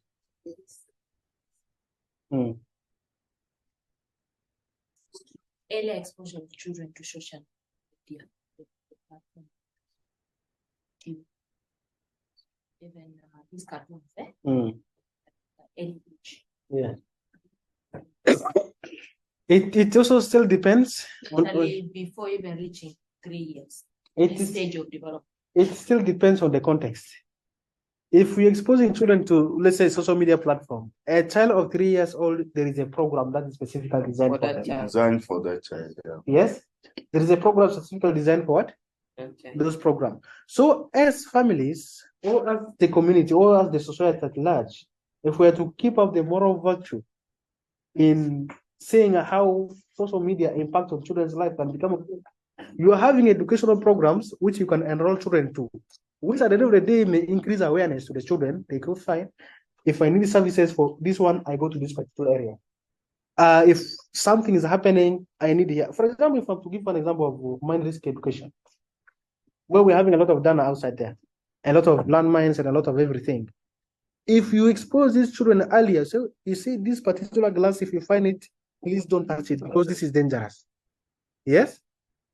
At the end of the day, it's going to help this child, and that one becomes a protective factor for us because we are trying to build their understanding of how they do. Alternatively, if you have given access to children, and if you're unable to protect how they use this one, and at the end of the day, they end up using pornography things. Now that one becomes moral what? Degeneration, isn't it? At the end of the day, it may risk them. Because somebody who is saying these things on phone, at the end of the day, they want to practice. And if the person practice at the end of the day, early pregnancy comes, STI comes, and everything. So it still depends on how we as caseworkers, we as family, or as the community, look at it and handle it. Yeah, that's why it is our campaign in the child protection activity, awareness raising on key child protection messages is one thing that we are looking at. How are you supposed to guide your child, and how is the child supposed to address issues based on the different age categories is what we also look into. Why am I saying so? Because of these cases with the new generation to use most of the time they give children phones. They're exposed more to TV. Most of the time, so that they learn good English. But I've seen there's also issues with that. Because I'm also a victim. You know, with this, I'm a victim because when I was doing my master's, most of the time I'm busy with my books. So the only thing I do, like I open the TV for the kid to watch. At a very young age, 2 years, he knows where YouTube is. You can just take the phone and search for it. But what I've realized, I've hindered him from the developmental part of speech, talking. He's a bit behind. Vocabularies are not there. So the words, because you see the cartoon, the way the mouths move, it moves just like that. But the words which are supposed to come out. Now those examples, and they may really vary from one person to another. And at the end of the day, it comes back to us as parents. What do we do? Also, you'll be looking at, we're also having parenting session. There's some children, there's some families who may need to be guided on how they're supposed to parent what? Their children. These are all child protection programs which are coming in handy. Okay, by the way, I want to add something. You know, in a real sense, parents, they have a great roles. And the parents are the first social workers in their own particular area. Because child socialization starts from you as a parent. So other thing, you are the parent, you have to protect your children from other risks. So if you are in this modern world today, you know that there are some channels that you cannot even install in your computer or in the TV. So you put the program that may generate the ability of your own children. And that's why it is very important we have what we call social work with the family and children. Such that the parent will know what to do with their children. And you, the social worker, you are working to assist the parent in order to take care of their children in terms of this we are talking about. So in fact, you as a parent, for instance, you are the one to protect your children because you know your children are also for you. Yes. So the protection starts from you as an individual. So in summary, I think that is it. Yeah, in terms of understanding the foundation of child protection, I've just gotten a few things for us to be looking into, but probably when the course is being rolled out, we shall be going in depth. Yeah, of course, you will be taking the lead. I have the materials I will be sharing with you people for you revision. I will be in position to look into. and also understand. And where you have questions probably in the future, you can also be in a position to put back. Otherwise, in short, to understand child protection, first and foremost, we need to understand the ecological model, understand our responsibilities as family, as community, look into the social norms that we have in the community. Yeah, looking at what gives strength for these children to move ahead, what is likely to cause this child what to compromise in terms of safety and well-being, all justifies and determines our interventions for child protection in the country as we continue moving. However, in the humanitarian world, every child protection actor, in as much we have been guided by the child protection minimum standard, but there are a lot of different interventions that they do to normally support child protection cases in the country. I think that is where we are ending for the first module. Can we take a break of we're taking a break of how many minutes? 15 minutes. Yeah, we take a break of 15 minutes. Then when we come back, we should be able to take another 30 minutes for understanding case management. Okay. And then we take another 30 minutes for understanding the system itself. We call it a go. Unless there is another question, you're welcome. Yes, Karen, over to you. I don't know if you're around.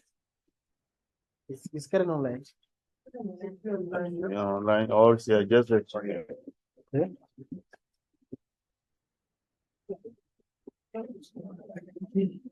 How do we say?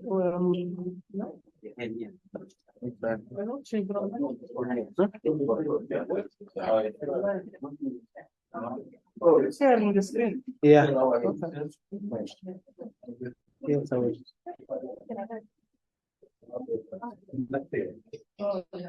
Yeah, very sad. Yes, Karen, are you there? We taking a break? He's muted. You realize and then. Yes, we can take a break. That sounds good. Yeah. Oh, you're there. Sure. Yeah, we're having a break of 15 minutes before Okay. we start. Okay.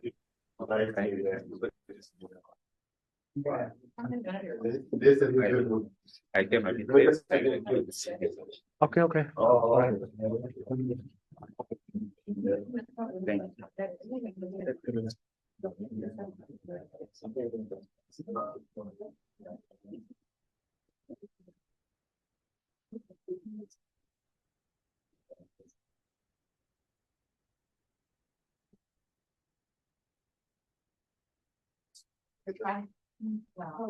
I'm okay. How are you?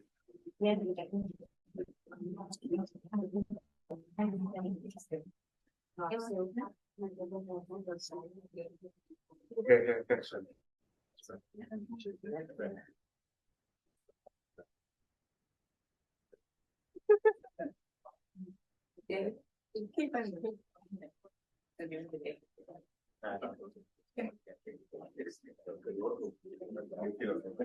Yeah.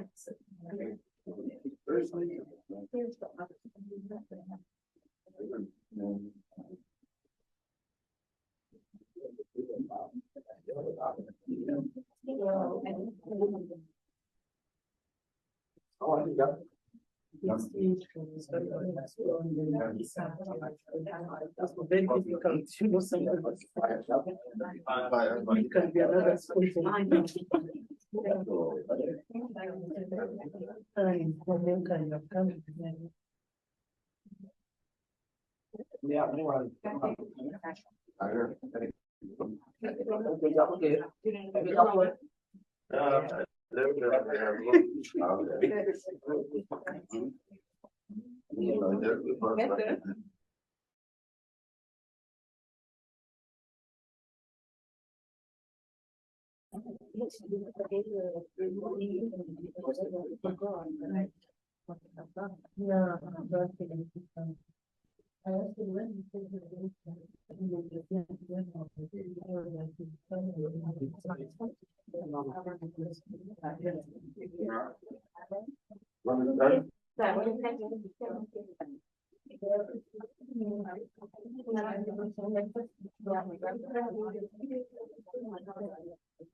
Yes.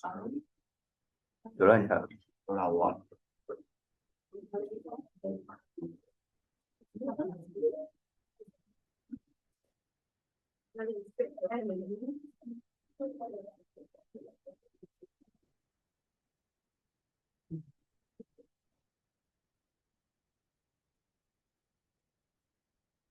Ate queen, ate queen, nhưng các bạn thấy queen có không? Yang ada Rani cho Dr. Salih cho cái chỗ. You left yesterday, yeah? No. Not yet. You may arrive tonight.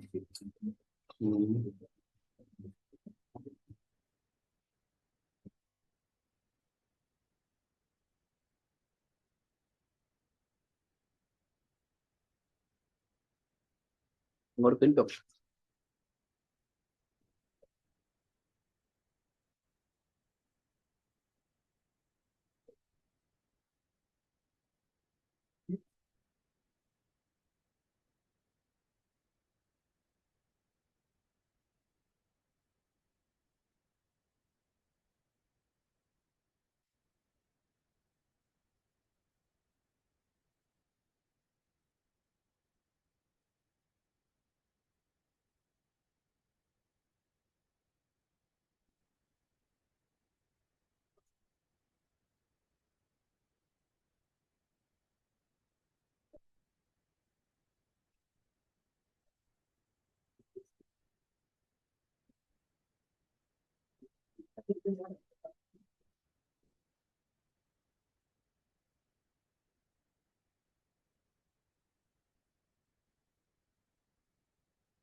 I know. Right. For the next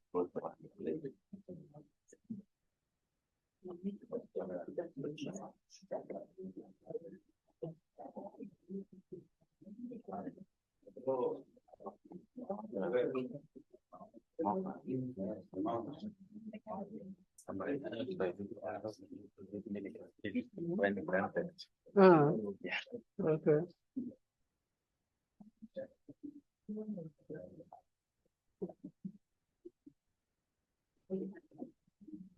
That's not family. For the second time. Takes me and what some time. Then what? Then what?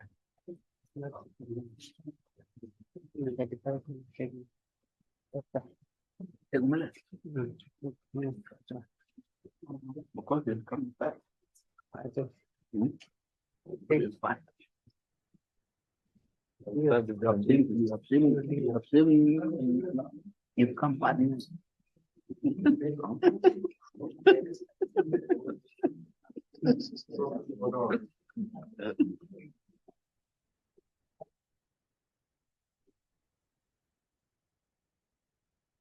Tôi không phải đánh mẹ. And apart. Using weight. To reduce weight. I was aware. To Like just what I have just people. Yeah.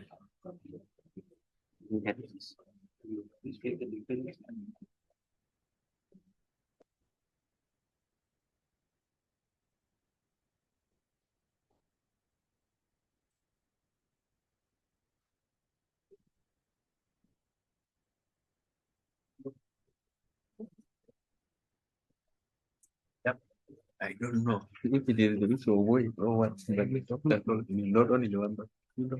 Okay, because of weight, yeah.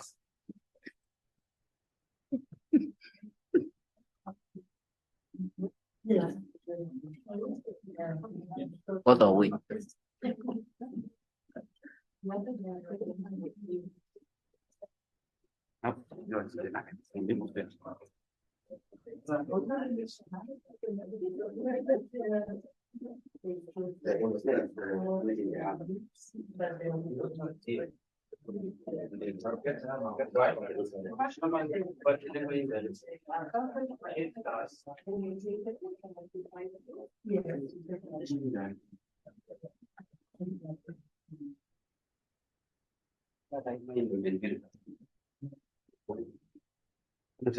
Mind the medium.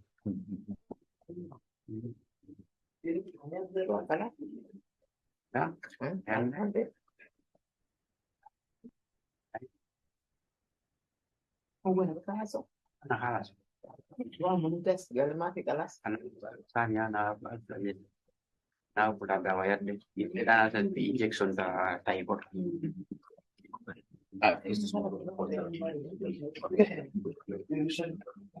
Lakin what I will do is, I'm about to introduce the Zaman. Alam mo ba ako sa dati na alam mo wag ako bisa. I'm not eating still. I'm always for that. I will wait for a while. And I'm not taking. And I'm feeling that. Evening.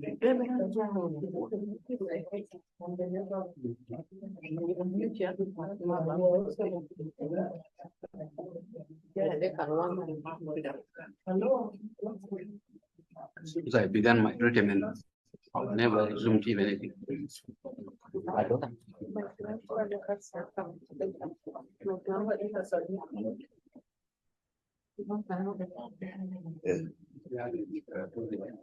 Very higher.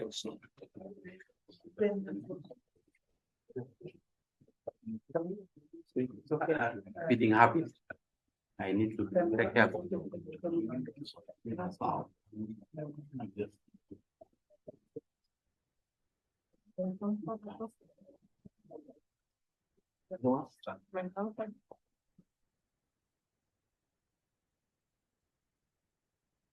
Well, anyway, somebody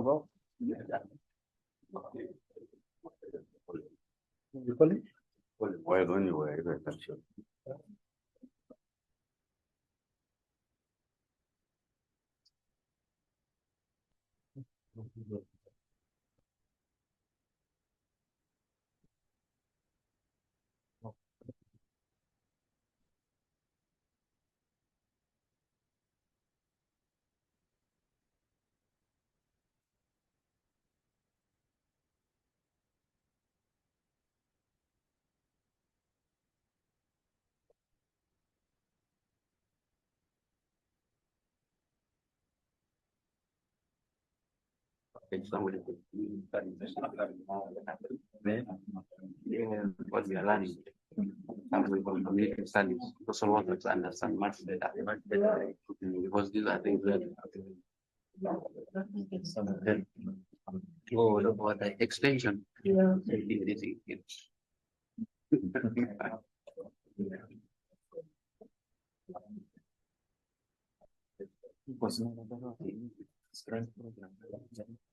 I started. Definitely started.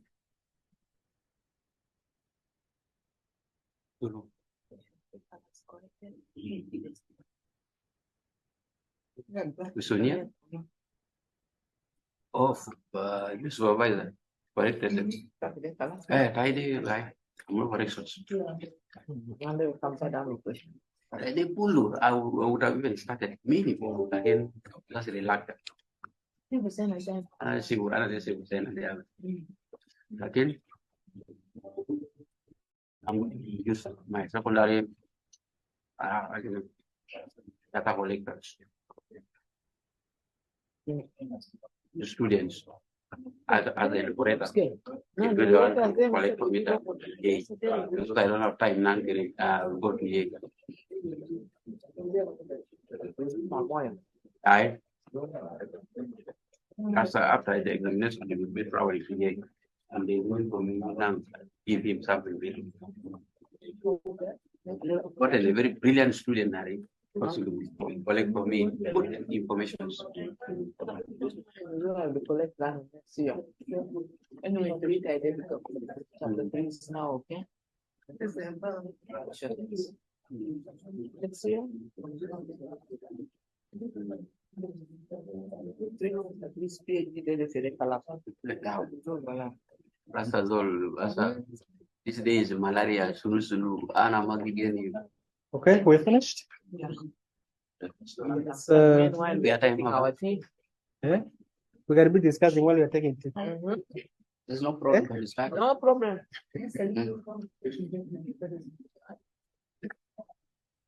But time is still before we left was 1 hour. Yeah, we left with 1 hour. So we have enough time. Okay, for those of you who have finished the work, this one you share with me, in case you finish this, Yeah. Or you want to take it? Yeah. Evaluation. Oh, for evaluation. You should have given us this after having done it. No, I'm going to give you one again. No, this one I will take it. No, you don't have to compare the time we did not attend. No, and after, okay. Pause and free. Yeah, that's okay. If there is something from land. Yeah?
Okay, everybody's okay now?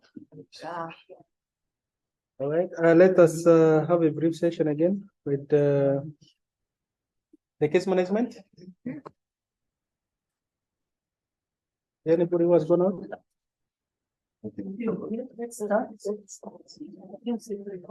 Yeah. All right. Thank you once again. I think we enter into the session of the second part, which is basically for case management.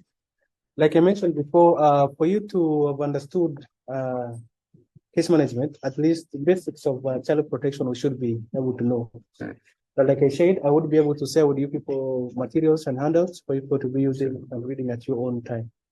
We've been able to go into details and understand the context of what we want to do. So let's go and look into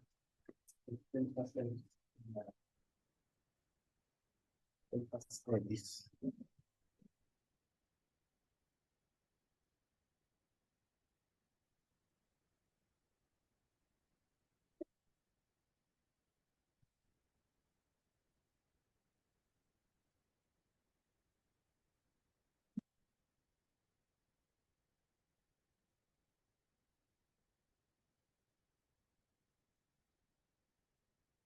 All right, sorry about that. So basically, this is the foundation of child protection case management, which is going to be the second part we shall be covering into. We are not also going to really go into details. We shall basically look at the major concepts and philosophies that we normally use into the approaches of our case management work. And we shall look at basic principles guiding our case management work. And finally, we shall be looking at the steps of case management, and to end up with, and we shall summarize it with the roles of the case worker or the social worker when the case management activity. So the aim of this particular model is to explore the foundations of the interagency approach to case management and the role of child protection case workers. We should be looking at the major definitions, the approaches, the role of the case worker, and how we can collecting information. And by the end of this particular module, we should be looking at 4 things as an outcome. We should be able to assess if a child is in need of case management. Because as you continue moving, you'll be able to realize that not every child you register or document requires case management services. So how are we going to justify that this particular child needs case management services and this other one does not need? We look at that. And we shall also be important to explain the aspect of participation as an approach in empowering our case management activity. Previously, I did mention that case management is not family-based, but is child-centered. And how do we ensure active participation of this child as we continue with case management activities? And we should also be able to justify and explain the core case management steps. And finally, as case workers or social workers, what is our role that we play when we're doing case management activities in the country? So these are 4 major outcomes. Probably in the next 25 minutes, we should be able to look into. So what is case management? According to your understanding. Yes, Chief. I know that the participation is good now. Eh? Yes. Case management referred to responding and managing an individual's case of the child. It was based on individual abuse. Responding and management individual's child of abuse and the rest. Thank you. Yes. Yes, apparently it is about dealing with issues or the risk issues which are arising among the children. Dealing with the risk issues of the child. Yes. Yes. Who else? For me, like you have to assess if you identify first who is that child, and then you assess from where your parent and then from there you can continue. Okay. There is something I'm also picking up from her. Case management means responsibilities. Once the case is already identified, so you are now taking responsibilities. How to go about it, handling the case, because case is already identified. So it is, you are not going back again to search for the case. Case is already on your table. But how to handle it? Is case management. Yeah. Good. Very good. Yes.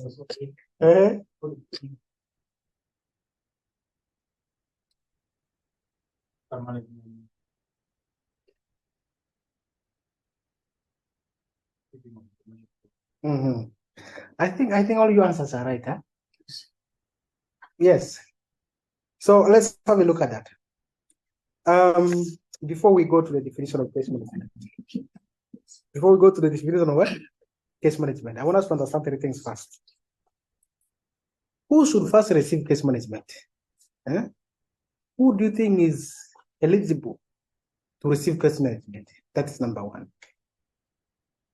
And the case management processes that we've been talking about, what is it?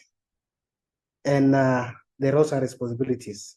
So in summary, we are saying, according to the case management standard operating procedure, for the Republic of South Sudan, which is Act of 2020 May.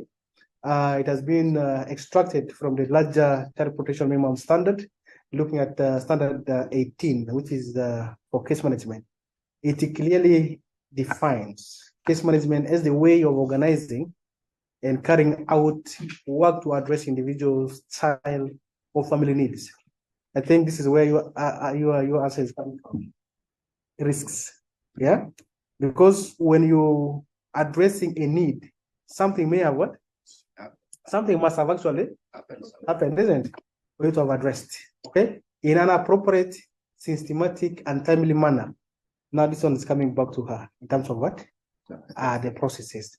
And his explanation is looking at an individual. That's why I was saying all your answers are right.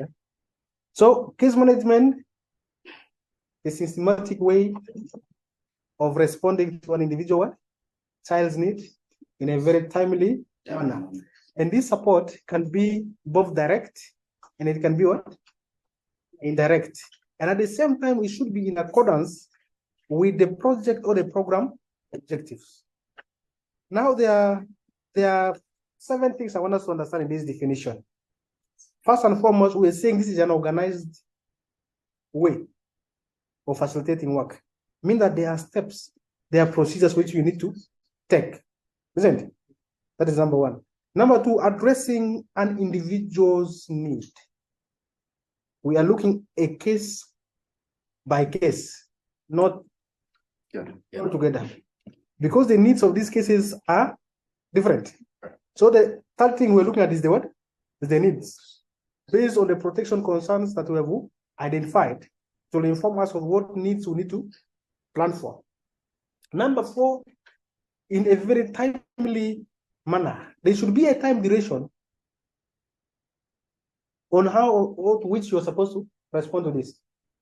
And number five, we are saying it can be direct or it can be indirect. Now, if you look at the agencies probably who are doing case management in the country, there are some who may have a service. Yeah. For example, you have identified a child who has been raped. Yeah, let's say Save the Children identified a child who has been what? Raped, let's say in Akobo. And our intervention in Akobo, we are not doing health issues, for example. And if there is an agency who is doing health, even if it's not a child protection actor, then you can be present to what? Refer. Now you have indirectly supported this child by your referring the case. Referral. Yes. But if you hate the service yourself as an organization, you can provide it what? Directly. That's why we're saying it is either through direct support or referrals. The referrals also are the indirect support we're looking at. However, this should also be in accordance with the project that you're doing. We have a lot of projects that are running. And we normally get the project from UNICEF for 60, which we're happy for. Yes. And now this same project, even with the University of Juba, I think this is something Lopa is here to discuss further. I think there is a memorandum of understanding, yeah, between the University of Juba, UNICEF. What is the objective of this particular program? Is to equip and strengthen the social workers on how to do case management, isn't it? Yeah. Now, if something is not in our program objectives, we may not be able to do it, isn't it? Yes. So that is what case management is looking into. You normally respond to these cases based on the project what? Objectives. Or the program objectives. If you're not mandated to do something, you cannot be able to do it. And if something is not in your project objective, you cannot be able to do it. Are we together? So this is basically the understanding of what case management is all about. So this is complementing child protection. We're saying child protection is a prevention of or response to abuse, neglect, violence, and what? Exploitation. Now, case management is one component of child protection. Are we getting the point? Child protection is broad. But how do we respond? Or how do we prevent those abuses and all those things from happening? Case management is one of the approaches that we use. That's why when we look at our objective here, we are saying to explore foundations of the interagency what? Approach. Because child protection activity, you can do it in a very many ways. The next facilitator will be looking at MHSP support. mental health and psychosocial what? Support. That is one way of also responding to child protection needs. Another one will be coming looking at parenting education. Maybe children, people who may need to be done parenting sessions with the parents. So case management is one of the ways. That's why we're saying it is a very systematic way of providing or responding to individual needs at a timely manner, either directly or indirectly, based on project or the program objectives. Are we getting that? So that is basically the most understanding of case management. Now, in case management, who is involved and who is supposed to be? We're saying children and families who face protection what? Concerns. Now, which protection concerns are we looking at here? We have very many of them. We have so far looked at the 4 general ones. Abuse is a protection what? Concern.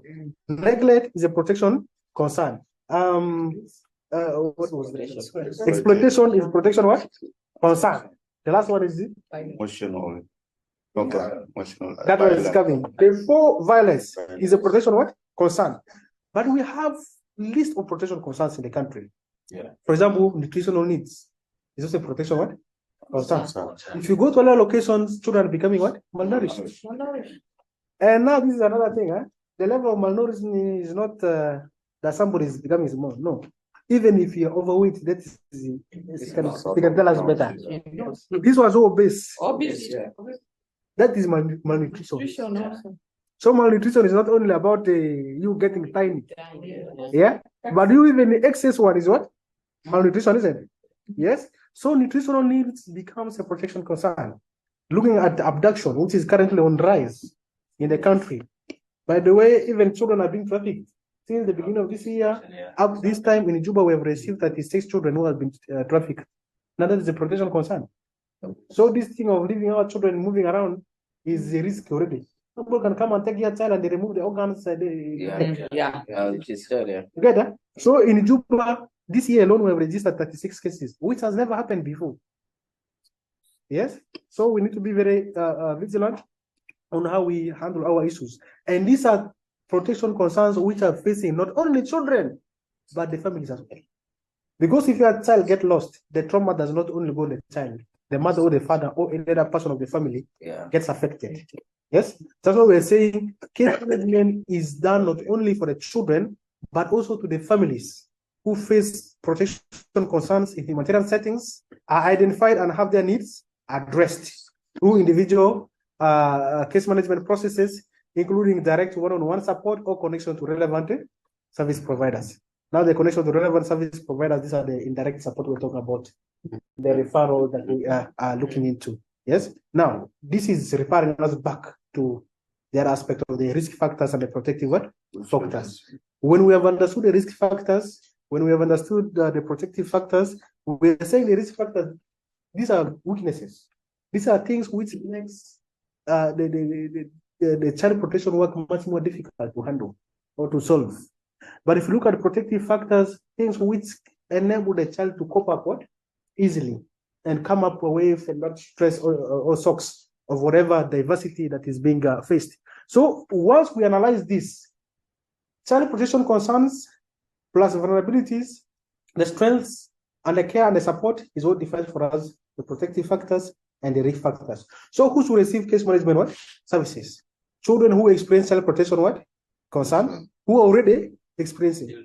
Because we are saying child protection, you are responding to something which has already happened. So those children who are already affected, they are entitled to receive case management services. Yes? A child who has suffered flooding and is being displaced, that one is already affected and is eligible to receive case management services. And children who are at risk of harm, we anticipate them their risk at harm. Just like how she said it. This uncle of ours who was giving us school fees, we know in the family he has issues of dealing with the children. If we anticipate that one early, then we may need to prevent it from happening. Because should we continue to let it go, at the end of the day, this child may be at risk. And the results may be very clear. Like that.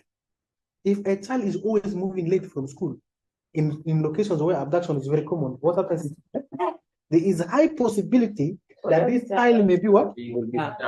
Abducted, isn't it? Yeah. So here we are looking at both the preventive part and what? The response part.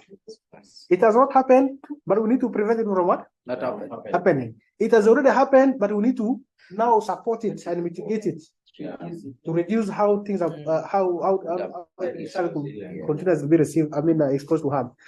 So those are a few things that we need to look at. So these are the two categories of people, both children and their families, who are qualified to receive case management services. Yeah. And I want us to look at this scenario. I don't know who is reading for us that one. Can somebody read for us that? Chief. The one of Eli. Can you read for that scenario and we ask ourselves one question? These are two scenarios, and we need to say, out of these. You need us to read this? Yeah. I want us to read that. And out of these two, I want us to justify which one requires case management services or which one does not require. This thing is obstructing up there. I don't know. That's a problem. There's no problem, but I wanted to bring this one down. Okay. Anyway, what is written up there is let us read these two cases, and we justify which one requires case management or not. Okay, let me read the first one. Yes, read the first one. Haley 7 is living happily with her father and stepmother and has just started school. She got along with other children and is healthy and happy. Does that particular case need the case management? No. Why? Because there is no any protection concern. There is no any protection concern. Good. The second one, Freda, that is 8, is from a minority community that face discrimination within her country. Rights of peoples within her community are denied, such as obtaining documents and birth registration. People of her community doesn't have equal opportunity. For example, to find a job, Freda is a happy child, but her community is poor, and many families struggle to pay for education of their children. Yes. Who can analyze that one? Does that one need case management? Yes. Definitely. Yes. Need case. I'm saying yes. Need case management. I'm gonna saying yes. Who is saying no? This one is the nature of the community, okay? Yeah, and the protection concern here is not clear. Yeah, like if we are to respond, what type of intervention? No, that question is for people who are saying yes. Yes. I think intervention here because you see, the family is a happy child, but her community. You know, the community within that area are poor. And the area of the education is the issue of concern. Yes. That means also herself, she's facing some problem in education of what aspect.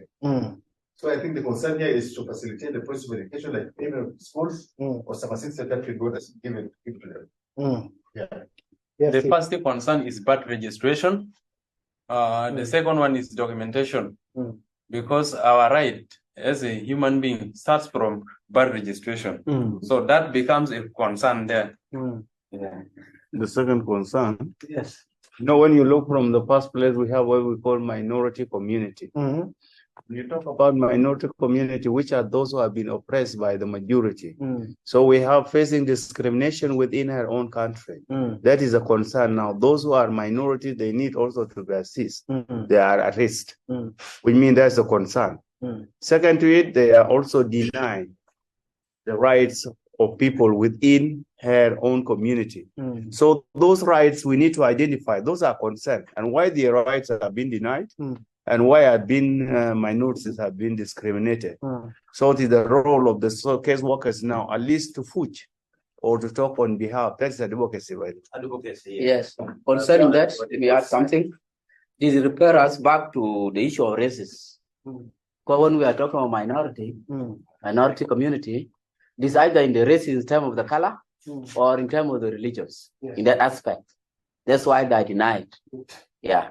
So that is the case. Thank you so much. Yes, Chief. I think just to add on this point, I think that minority rights, that means if they're minority, that means their right is not fully what? Yeah, protected. And also another aspect is documentations and battery registration. You know that these documentations document, battery are the basics. If you're lacking these documents, it's very difficult also to have access to school. Yes. So I think this area. Yes. Thank you so much, everybody. I think we are getting the point. The case of Ellie, who is 7 years old, is living happily with her father and stepmother and has just started school. She gets along well with other children and is healthy and happy. MashaAllah. There is no problem. It's okay. Farida, who is 8 years old, is from minority what? Community that faces discrimination within her country. Rights of the people within her community are denied. Such as obtaining documentation and what? Birth registration, which may be used for education and whatever services. Yes? People of her community don't have equal opportunities. For example, to find a job is very difficult. However, Farida is a happy what? Child. But her community is poor and many families struggle to pay for education of their children. Now, that case in one way or another does not require case management. Let us have a look at this. Let us look at this. Why doesn't it require case management? Because with case management, we are looking at an individual. Yes. Eh? That really is for community. They say in the Bible or in the Quran that men are called but fear what? Chosen. Not everybody who are in advanced situation suffers. No. When flooding comes, is everybody straight? Others are okay. Yeah. Eh? Now those okay people, do they need support? No. When they're okay. You may be an orphan, huh? Which is a protection concern. Both of your parents have died, but your parents have left for you enough resources. Yes. You okay? And you are living well. Are you getting that point? Huh? Okay. Are you getting that? Yeah. So if we look into the aspect of case management, Farida herself has no problem. But she is at risk of what is surrounding her. Are you getting the point? Now this one takes us back to the ecological model, or the ring of what? Protection. Yeah. That even if you think you're okay, but the community around you, that's what they say. If you are staying with the rotten tomatoes, Yeah. you also be rotten. You will be what? Yeah. You getting the point? I think this is where The case is coming in. the talking of our point comes in. If you encircle yourself in a forest, even if you don't have a tree at your home, but if the forest catches fire, you are likely to reach you, isn't it? Yes. Any garbage that is being thrown from somewhere will come and land at you, Yeah. at home. And if the fire lands in your house, there is a high possibility that the house may what? Burn. Farida is a very happy girl, and the family, they're okay, they have no problem. Now, as social workers, what we need to do is to clean the what? The surrounding. Yeah. Are you getting? Yeah. Because at the family level, She's okay. she's okay. But the community, the neighbors, not okay. The larger society, not okay. and then tomorrow for getting job. Yes. Now that is even at the social context, it's difficult for her to what? Get a job. So if she decides to move away from her home, what happens next? She's at risk. Now that one is putting her at what? At risk. Now that is where the aspect of prevention in child protection comes from. Yeah. Now what do you do? Means that people may need to start doing your advocacy. Advocacy. You can be liaising with the local authorities. Yeah. You can be liaising with the child protection community-based networks. You can be liaising with the OMDAs or the paramount chiefs. Yes. The importance of that area. People. Yeah. So that they solve that issue. Yes. And if the issue is solved, then Farida will continue being what? Happy. Okay. Otherwise, she will cry one day. That environment is Yeah, there. because the bad environment is still what? Yeah. Yeah. Now that is the aspect of what? Prevention. Yeah. And how do we do that one? In child protection, in our interventions, we do awareness raising. Yeah. Yeah. That's right. Last time I was in Walgak, and during the dry season, there is a particular swamp in Walgak where the cows go to drink water, they go even wash there. But children, they always want to go and play what? In the pond. Yeah. And always they get drowned every year. Yeah. So to avoid that one from happening, And crocodiles. we normally even crocodiles are there. We normally disseminate information through posters, through whatever, even radios, at least those child protection information we normally disseminate. So we are trying to prevent it from happening. So this particular case, they are not this one of Eli is okay. This one of Farida, there is high possibility. This one is putting Farida at risk. So there is need for us to intervene. Now we get to that point. That is one. We also have another example here. Sarah is 14 years old, living with her uncle and his 2 adult male friends. Sarah sleeps in the same room as her uncle. I don't know whether you put that one. I think it's so this one. Yes? Sarah sleeps in the same room as her what? Uncle. And the 2 men as in the same house. I mean, they sleep with the uncle and the 2 men in the house. But at the same time, the house is very small. Very small. So all of them are in one house. They're all in one house. All of them. Yes? In one house. In one room. So this one is not this Sarah is also at risk. Yeah. As of now, nothing has what happened. Yeah. Maybe since they're sleeping and the uncle is there and the 2 men are there who are not relatives, because they also fear maybe uncle. Yeah. They keep Sarah safe. How about in the situation where the uncle is not there? What about the situation when the uncle is there, like the case? Even the uncle himself. Yeah, uncle is also a problem. What will happen? So this one is also what? A child at what? At risk. Yes, at risk. We need to prevent harm from happening. Yeah. Get that? And the other one for David is 14 years old, has been living alone in the city for 3 years. His parents sent him away to find work to support the family. In the beginning, he lived and begged on the streets, but now he works in a scrap factory where he sorts out different types of metals. He is paid only a very small amount of money weekly, since the owner of the factory also provides him place to sleep. This exploitation category of exploitation. Now this one has yes. For that was at risk. Yes. Yeah. David is still at risk, and David is facing problem. Yeah. Let us look at this. Yes. Okay. I want to say something. You know, the word case management is where you begin to know where the problem is starting. Yes. And then you start follow, to see how it's going to end. Yes. Or how are you going to solve the problem of individual or the client. So when you look at this one, they have a following kind of sequence. The way he came until he reached to that level, I think not yet even satisfactory on how he should handle the family issues.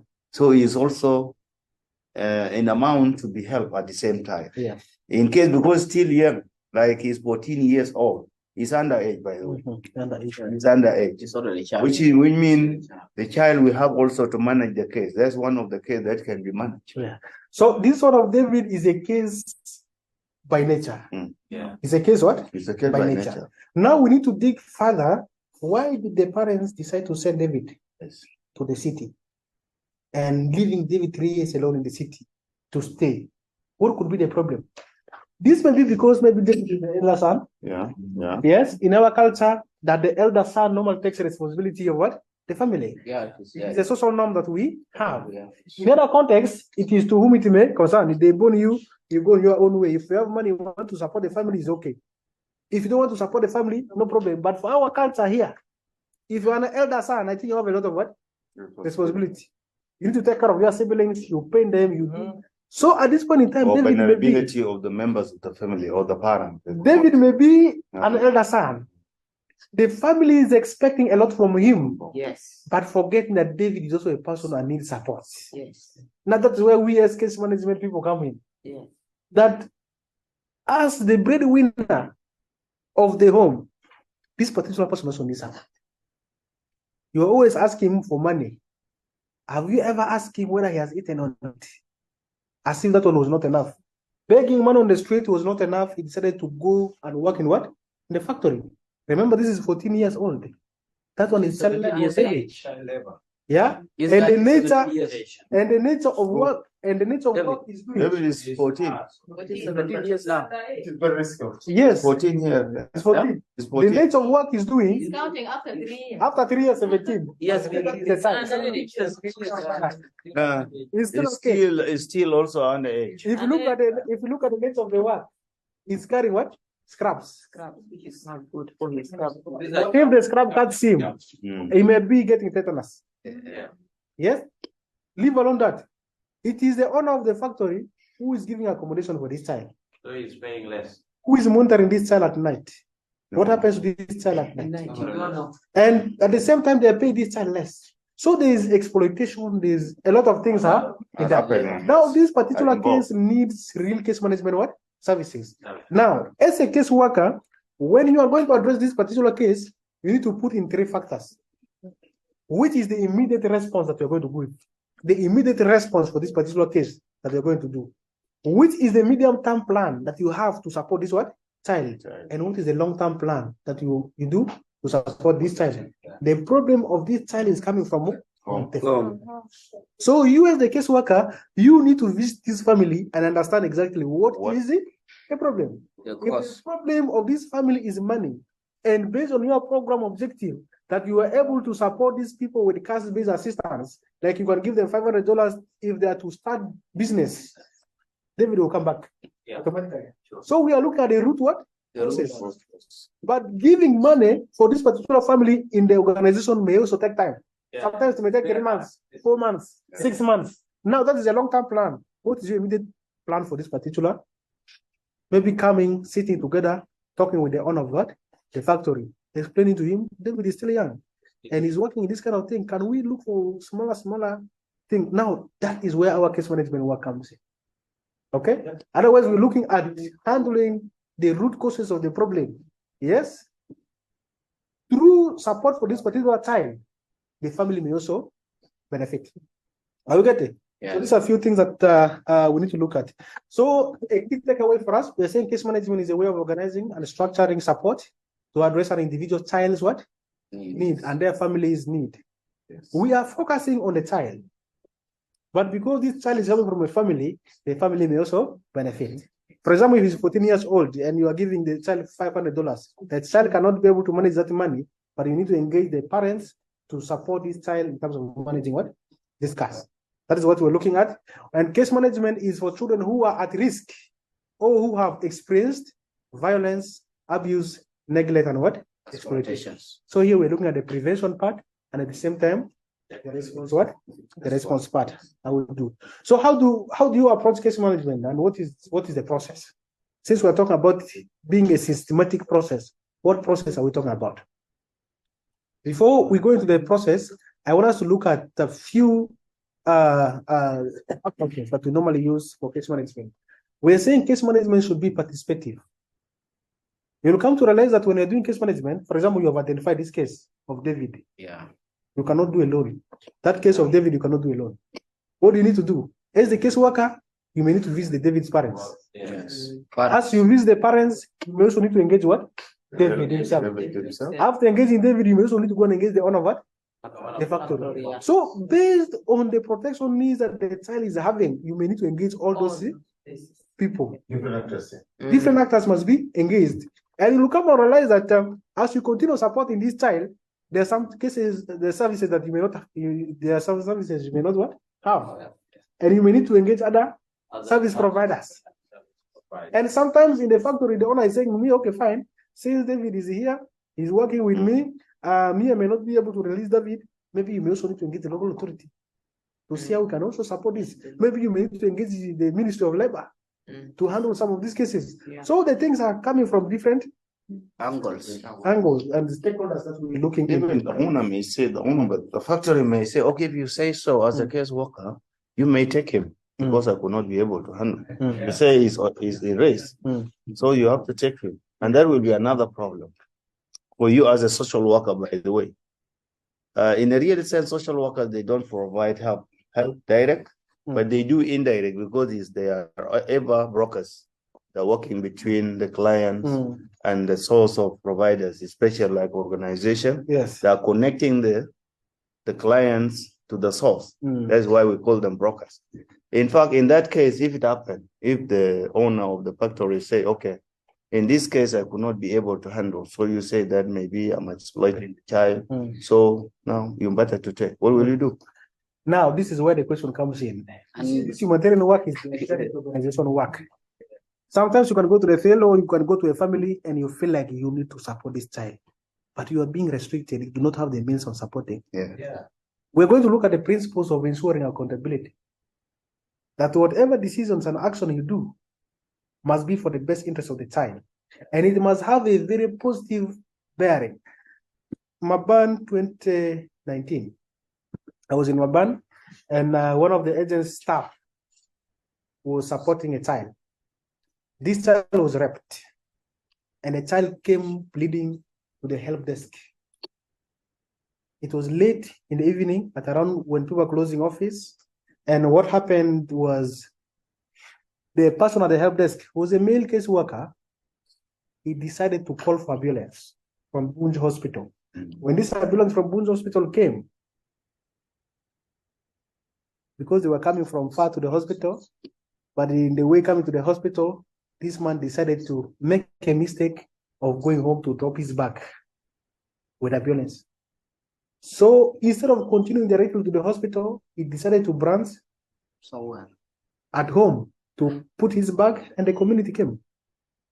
And okay, so you are the case worker who has been instigating these issues.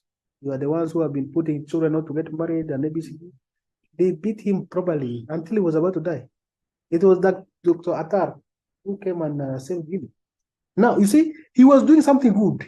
Yeah, but he's become a victim. But he has become a victim himself. Yeah. So, in as much as the work of case management is a little bit heartbreaking, you as a case worker, your mandate stops within your job description and what is mandated by the organization.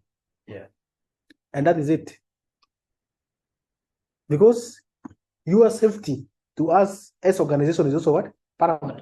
If they come and beat you and you die on duty, it will come back to the organization. So the organization has also made it very clear that whatever you do should be weighed. Whatever decision you take must have a positive bearing to the child. Are you getting? So in as much you'll be engaging every stakeholder from every angle, there is need for you to also be mindful of your safety. We shall look at that one at the ethical considerations when you're doing case management. It's one of the very important things also to build your relationship wherever you go as a with the case community. worker. You must build your strong relationship before even you start your work. Yes. And let everybody knows you exactly what you are working for is positive. And that is the main reason why 98% of the employments for case workers are locally done. Yeah. They are local what? 90%. Yes. Is that right? Yeah. 98% of the employment for case workers are local what? Done. Done. For them to be believed. Imagine you are recruiting somebody from where? From Raja to come and to go and work in Gumruk in Pibor. Yeah. You don't know Murali? Yes. What are they going to speak? And these are the people in the community who do not even understand Arabic and English. You need to speak in the local language. So 98% of the recruitment for case worker is done what? Locally. However, as we continue strengthening, these are the things which we are what? Trying to improve. That any person in the country can be able to work across where, but that is after having the social cohesion. So organizational acceptance at the operational area is very important. There's some organizations who cannot operate in other areas. I don't know if people witness that. I think it's UNICEF and Save the Children who are able to go in a part of the country and other organizations who have social acceptance from the community. So if you're from such an agency, at least they can respect your reputation because they know what you do. However, you as an individual, as the case worker or the social worker, you also take a responsibility of looking into that.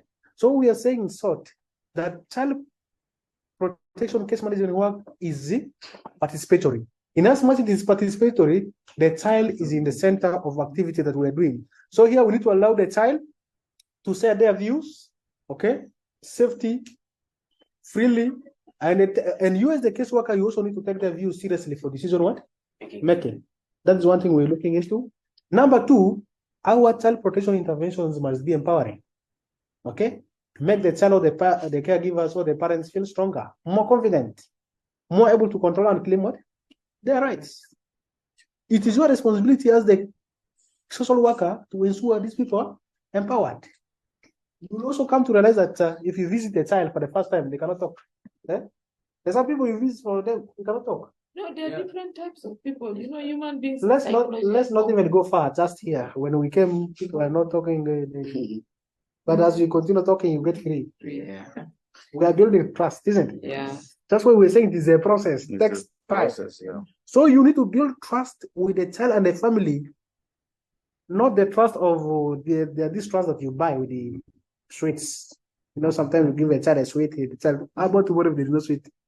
This child will not talk, isn't it? Not all. You build trust on esteem, build trust on value, and build trust on what? Yes. Whatever it is that comes. Because you, at the end of the day, need to empower this child. Here you will explain this one much more when you're dealing with mental health and psychosocial what? Support. If somebody has been raped, how can you get this child to stop staying inside the house and come and sit outside? Yes? We're having a lot of these cases. Maybe the trauma, when you say this one, the rape, that talking, is that the emotional abuse? It's not good. How can you empower this child to withstand? With that, Those kind of talk. Yes? To overcome. So these are things that we're looking at into. And we're saying our approach to case management must also be what? Strength-based. Focus on the strength and the resources available and try building on them. Use what is already there and what works. Don't wait for somebody to come from far. That's why who was saying it? I think it was the family development starts at what? Yes. At home. At home. When these children are watching TV, you need to respect them. Yeah. Respect them. During the Corona time in Masaka, in Uganda, one boy made 3 of the sisters pregnant. I don't know if you read the story. Yes, because Corona time, people are not moving. So the parents are watching adult movies at night on ABCD. And the good thing with the TV is where you left it, and when you put it on, it is going to start from where it is. Where you left it. Yeah. So these people could go to work, and these children behind here, they continue watching the movie. And since they now see things okay, they want to start practicing. Yeah. And the end result was true. 3 daughters, 3 sisters pregnant for their brother. So who becomes the mother, father, the uncle? Who becomes who? Are you getting that? Yeah. So we need to look at that. How do we build? How do you encourage? And how do you say the available resources that we have should be used in a very good manner? If you are constructing latrines, let's say in a Kobo, for a family who has been affected by flood, would you wait things to come from Juba here, take them there? Or if because of flooding, you can construct dikes, raise them very up, and construct the latrine, so that if water comes, does not what? Inside. So these are all possibilities that we need to look into. Otherwise, our case management approach, we're saying it must be very participatory. Number 2, it should be empowering, and at the same time, it should be strengthening in terms of using the available resources that we have as we continue. Yes? Now, if you are looking into case management, how do we promote participation? Yeah? Appropriate environment. We talked about the ring of cycle, the protective environment. We need an appropriate what? Environment to have a good case management service provision. In the first place, it must be safe. If a child comes to you at the help desk, you're in the office. Let's not even go far. We are having students. Yeah. One of the days I was doing Java programming at the college, YT, and there was this student of mine that said, you see, this thing you're teaching us is not the one we're supposed to teach. I was like, okay, why? Well, like this syllabus the Senate has given out is not the syllabus. So he was bringing for me syllabus from Nairobi University, from Kenya or somewhere. How do you handle that? And the kind of discussion may spark interest from other students, isn't it? Another colleagues and then take it up. Yeah. So if a child comes to you with a problem, how are you going to address it? For you to address it, we're saying it should be in a very safe environment. If you are in the office, maybe you need to go privately. Maybe if we are at the field, maybe you can go to the help desk. But we ensure it is a very safe place that we're looking into, and it must be what? A very private place, a quiet one. It should be accessible, child friendly, and at the same time should be comfortable. This is to give the child the interest to talk. You may visit the child, but when the parents are there, the child cannot talk. Yeah? The child cannot talk. Yeah. Because the child fears. But you need to be observant. And this child wants to say something, but there's something obstructing this child. So you need to find another time with this child. The child can be telling you things. You are visiting this child, you have called the parents that you are coming to visit. They may prepare, they may sweep the compound, they may dress this child very well. How about if you visit these parents without informing them? How are you going to find this child? Yeah. Things that we need to look into. Okay. So these are some of the areas that we need to look into to promote. Number two, in terms of the appropriate arrangement, we need to have participation to be voluntary. Don't force it. If you have identified an issue with a child and the family and they are able to go, continue. That's why getting consent during the process of case management is throughout. Before you even start working, you need to get the consent of these people first if you want to start talking to them or not. And if they agree, you can continue. But if they're not interested, don't what? Don't force it. However, those are under exceptional circumstances. The under exceptional what? Circumstances. The Ministry of Gender, Child and Social Welfare has given mandate for all the child protection actors in the country to act exceptionally in exceptional what? Circumstances. Let us say you have identified a child who has been raped now. Yeah? And you are telling this child, please, let's go to what? The hospital, and we do prophylaxis for you. And the child has refused. That one you need to take a drastic measure. That one raping, no joke. You can get the parents or you can get the community leader. Without the consent of the child, this child must get prophylaxis. Yes. Because the major reason why the child may not want to go there is because maybe they say people are going to laugh at her. How about in the long run? If this child decides to find herself pregnant, pregnant or with HIV or with another STD, the child will come back to say, why didn't you tell me? They'll come back to use it. We shall hold you accountable as a social worker. So there are exceptional circumstances under which we override. Yeah. Otherwise, on a normal basis, you need to have the consent of the child and the family first before continuing. And it must be voluntary. That's why when you're looking at the definition of informed consent, we are saying this is what? Solar. Informed consent. Informed decisions. Informed decisions. But somebody has the rationale. Somebody knows exactly what he's what? Looking into. So basically, if we are getting informed consent, we are saying it should be from people above the age of what? 18. Because we know they understand the consequences and the repercussions of what they are agreeing to. All right? Otherwise, if it is somebody who cannot make consent, somebody who is above 18 years old may also need case management services for general protection, for example. But if this person has mental issues, that's because he cannot get consent. Yes, consent. Yes? So we may need to engage him voluntarily to participate. Voluntarily to participate in what? So these are areas that we need to look at. Firstly, the active the participatory environment. Number two, we are looking at what? The voluntary engagement of this child to participate. And number three, we look at age appropriateness. There are some things that we are discussing, but we may not get, okay, let us say adolescent age going what? Children. Maybe if we are doing dignity, sanitary awareness, maybe how ladies are supposed to deal with their menstruational cycle. Not such kind of discussion you cannot discuss with the adolescents. The young ones. You may need to what? First put them somewhere. Yeah. So we need to look at the age appropriateness. And how do you look at the age appropriateness? Let us look at the development what? Stage. From infant up to what? Adolescent. And during this development stage, let us look at the cognitive development. Let us look at the physical development. Let us look at all those other development, emotional and sexual development. We put them into consideration. So this is something we need to look at into. Number 4, participation should be respected. There are some participations which are by force and which are not respected, which is also a problem. Yes?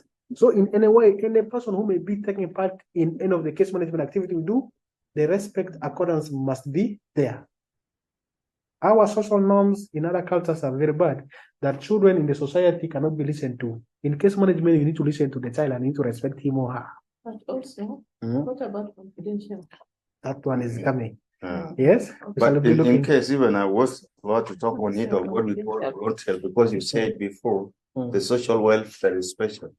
child and social welfare institution, the level of the government have given you a mandate as international NGOs or UN or even local working on the child Yes. protection, because you have a right now to drive a child whether within his consent or not consent. So that when we come to what we call voluntary, because in a social work, we have what we call confidential. So all the information that you acquire from the client, Yes. you don't need to give to any person. And that's why there is in case of raping, if it happened, if you are not a very clear social worker, the child or the person who is the victim could not. Those are things we are coming for. Yeah. We are having the principles of case management. Yes. And getting informed assent is one of them. Yeah. And the principles of confidentiality also what applies. We shall come and look at that. All right. Otherwise, these are a few things which we use for promoting participation. When you don't respect the views or opinions of somebody, the next time you cannot participate. Every time I go for a meeting, I'm raising my hand, you are not picking me, you are not recognizing me. Even if I talk nonsense or I talk something good, you blast me. Next time I will not go. Because I'm not valued. I'm not what? Respected, is it? So for case management, you need to value this person. You need to listen to this person. Even if the person is talking nonsense, you listen what? To the person, and this one is listening to me, I'm feeling okay. The person will participate. Even if you call him or her for other things, the person will actively what? But what about there are people sometimes they cut around the bush, they don't want to hit the point. Now, how can you make that person to talk the real thing? The fact of the matter is we are having a whole section, a whole module on how we can communicate with the children. Yeah, sure. It is unfortunate the time is not allowing us and we cannot go there. But there is a whole, I will say what you people will read. Okay. How to communicate with what? Children. Yes? People are so difficult to get into real problem. It is normal. When you want to get a girlfriend, you want to get a wife, you cannot get it one day. Some are very slow in the process. You go today, they bang you. You go today, they chase you. But you need to continue. And at the end of it, mashallah. They will work, yeah. Women know this properly. So this is the same thing with the children. If your child is crying, are you going to leave him to cry? The child is crying, you are giving him food, he's refusing. You are giving water, he's refusing. The child cannot talk, but he's continuously crying. What need? So as a parent, you need to continue finding solutions. So if somebody is beating around the bush, you continue following. You will find the answer. Are you getting that? So we need to have the principle of being respecting and also informing these people to say how things move. So we are saying children are safe if they are able to express their feelings and opinions. You go home every day and you put on some this, then you don't talk. The child will look at you like this, they will avoid you. Every time a child comes to you, don't laugh. Tomorrow the child will not come. Because the child is not safe. Yes? So children are safe if they're able to express what? Their feelings and their opinions. So listen to them that, okay? Give them the listen what? Ear. If the child are listened to, especially when it comes to matters affecting what? Their lives. So we're saying the state parties shall ensure a child who is capable of forming his or her own views, the right way to express those views freely, and all those others.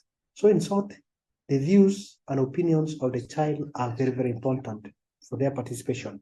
And that is one thing that we look into when we're doing case management activities in the country. Yeah. And empowerment. How do we empower somebody? Make somebody feel stronger. Make somebody feel what? More confident. Make somebody be able to change their situation. There's some people who are doing things purposely, but every time you talk to them, say they can change. Yeah, and make somebody stand for their rights when they don't know. So those are basically the strengths that we're looking into as we continue moving. So we're saying case plan is to actively strengthen resilience and further build on protective factors that are mapped out during what? The assessment. That one we shall come and look at them as we continue moving on. However, the best interest of the child principle is the guiding principle of case management. The interest of the child must be the first priority to guide our intervention for case management. However, as a social worker, you are also mandated to justify that the interest that this child and the family want is for the benefit of the child and the family. Yeah? A child of 11 years old say, please, I do not want to get married in Capoeira. And the child was forced in Capoeira. And after 2 days, the child killed the 51-year-old man. And it has become an issue. If only you had listened to the interest of the child, things may not have what? Worked. The child who has been raped felt that, okay, find me now, I'm useless because people are going to laugh at me. The only thing I want to do is to commit suicide. Yeah. Are you going to say, since the interest of the child is to commit suicide, please continue? You try your best. There are always what? Exceptions. Because if you say, since your best interest is to commit suicide, you as a social worker will be accountable. Yeah. That's why we are saying the interest of the child in as much should be respected, but it must be positive. And the ones which are negative, you may need to find ways of saying how they can transform positively the life of this what? Child. Are we together on that? Yes. So this is basically the case management steps that we are looking into. There are basically 6 steps of case management. The first step is to identify vulnerable children and register according to the eligibility what? Criteria. I have some hand note there. I'll be giving for you. You'll be reading through at your own time. Yeah. We go to the community to identify cases. And sometimes the community come to us to report what? Cases. So it is vice versa. We need to identify this one based on the eligibility criteria. And after identifying these cases, what do? We assess. Whether now the assessment we're doing here is going to be a comprehensive assessment where we shall be looking at the safety, health, and supervision of this child. We shall be looking at health and nutrition. We shall be looking at education and psychosocial what? Well-being. We shall be looking at emotional and social activities. And the last one, we shall also be looking at the social and economic reintegration. You do a very comprehensive assessment to justify if this case qualifies to be what? A case management services or not. During the opening session, I put 3 questions. Who is qualified to be what? I know you are beginning to answer. I hope you will answer. Yes? So these processes must always follow in the hierarchical what? Manner. First, you identify. Yes. After identifying, if this case, you go ahead and what? Assess. And after assessing the case, you go ahead and develop what? A case plan. Now you're developing a case plan. Now you are going to put intervention what? Plan. What measures are you going to do to respond to these cases? And this one must be short term, long term, and what? Medium term. And afterwards, you go ahead and implement what? The case plan. From implementing the case plan, you go and do what? Reviews. If the follow-up and the reviews are working well, you continue to case closer. But if the follow-up is not working well, you go back to what? Assessment and start. So this one must be in the order. Yeah. Identification is the first one, assessment the second, case plan the third, implementation the fourth, follow up and review the fifth, and case closure is the sixth. So if yours is wrong there, you know what to do. Yeah. Are we getting the point? Huh? Yeah, we got the point. Yes. So this is still when you reach out to case closure. now when you reach out to follow up. Yeah. If, for example, in your care plan, for example, if you look at the case of the David is 14 years old. Yeah. He's doing child labor. Yeah. And he's working long hours in the factory. Yes. If you sit down with the owner of the factory, that please let David continue working here, but give him small work that he's doing. And if the owner of the factory continues giving heavy work for David, there is need for you to go back and find out. Follow up. Okay. Now that's where from the follow up you go back to the assessment and develop a case plan again. Yeah. So this is where you are adapting. Yes. If something is not working well, you go back together with the parents and the concerned parties. You do the needful and you continue. Otherwise, this is the continuation of what?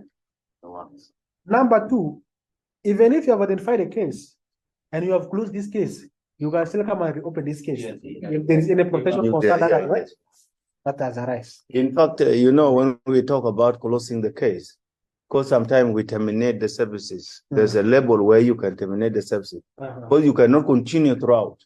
There's a level where the service is actually been set aside, so you close.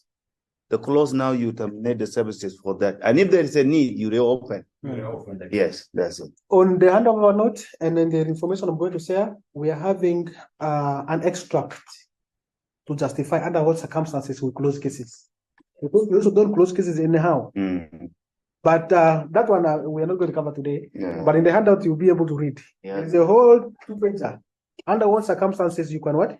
Close the case. And under what circumstances you can reopen what? The case. The case. Those ones are there. We shall be able to look into. So these are basically the whole processes which we need to look at. Under identification and registration, we are saying use variety of what? Sources to identify. The sources of identification can be from the police, from the caseworkers, from the community volunteers, from many persons who think there is something, even the family members themselves. Facilitators. All of them, they are there. So this one will be able to read through as we continue moving. And on this handover note, this handout note, I've also put for you, there are some questions. Okay. And because if you look at identification and registration, these are two different things. Why do you identify cases? Why do you register cases? Yes, I know the time was not good. So I printed for you copies there. At the end of the day, you'll be maybe someone can give out later. You'll be able to get for you and you read through. So in summary, we are saying a case worker needs to apply a participative, empowering, and strength-based approach to inform case management. The case worker needs to remain flexible and adapt. Now you see, that is where we're talking about adaptation. Where things are not working well, please, you go back to the other stage that is missed. Find out what is happening, put another care plan, and continue moving until when things are moving. Are we together? And there is also timeline for these things. If you look at the timeline, we are saying upon identifying a case, you are not supposed to take more than 2 months without giving services. If you have identified a case today, 2 months you must have given what? Services. But you come to realize that there's some cases that are being registered and then in 5 months they're done and they're not being attended to, which is very bad. So the caseworker must be very flexible in terms of whatever work that we do. And we're saying a caseworker should always work from an updated assessment and what? Case plan. So all the 6 stages of comprehensive case management, the stage of assessment and the stage of case plan is very, very important. If you do your assessment holistically, very good. And if you put a very good case plan, everything will be fine. Yes? Because in identification and registration, you may have missed out certain information. But if you go do comprehensive assessment, those information that you have missed, you can be able to put them. And all this information you have on the assessment, if you put them on the care plan, the intervention plan now, you will know exactly what to do.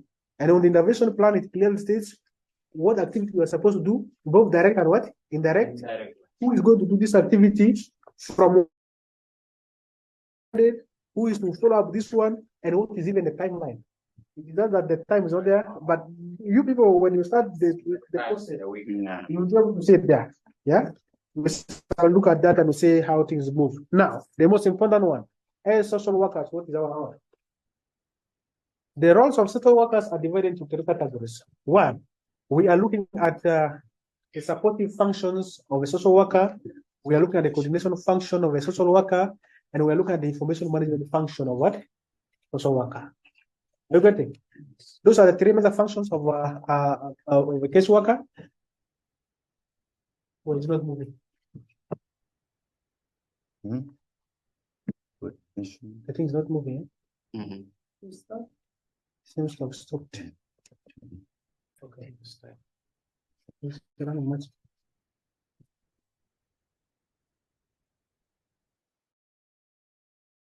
All right. Yes, there. Okay.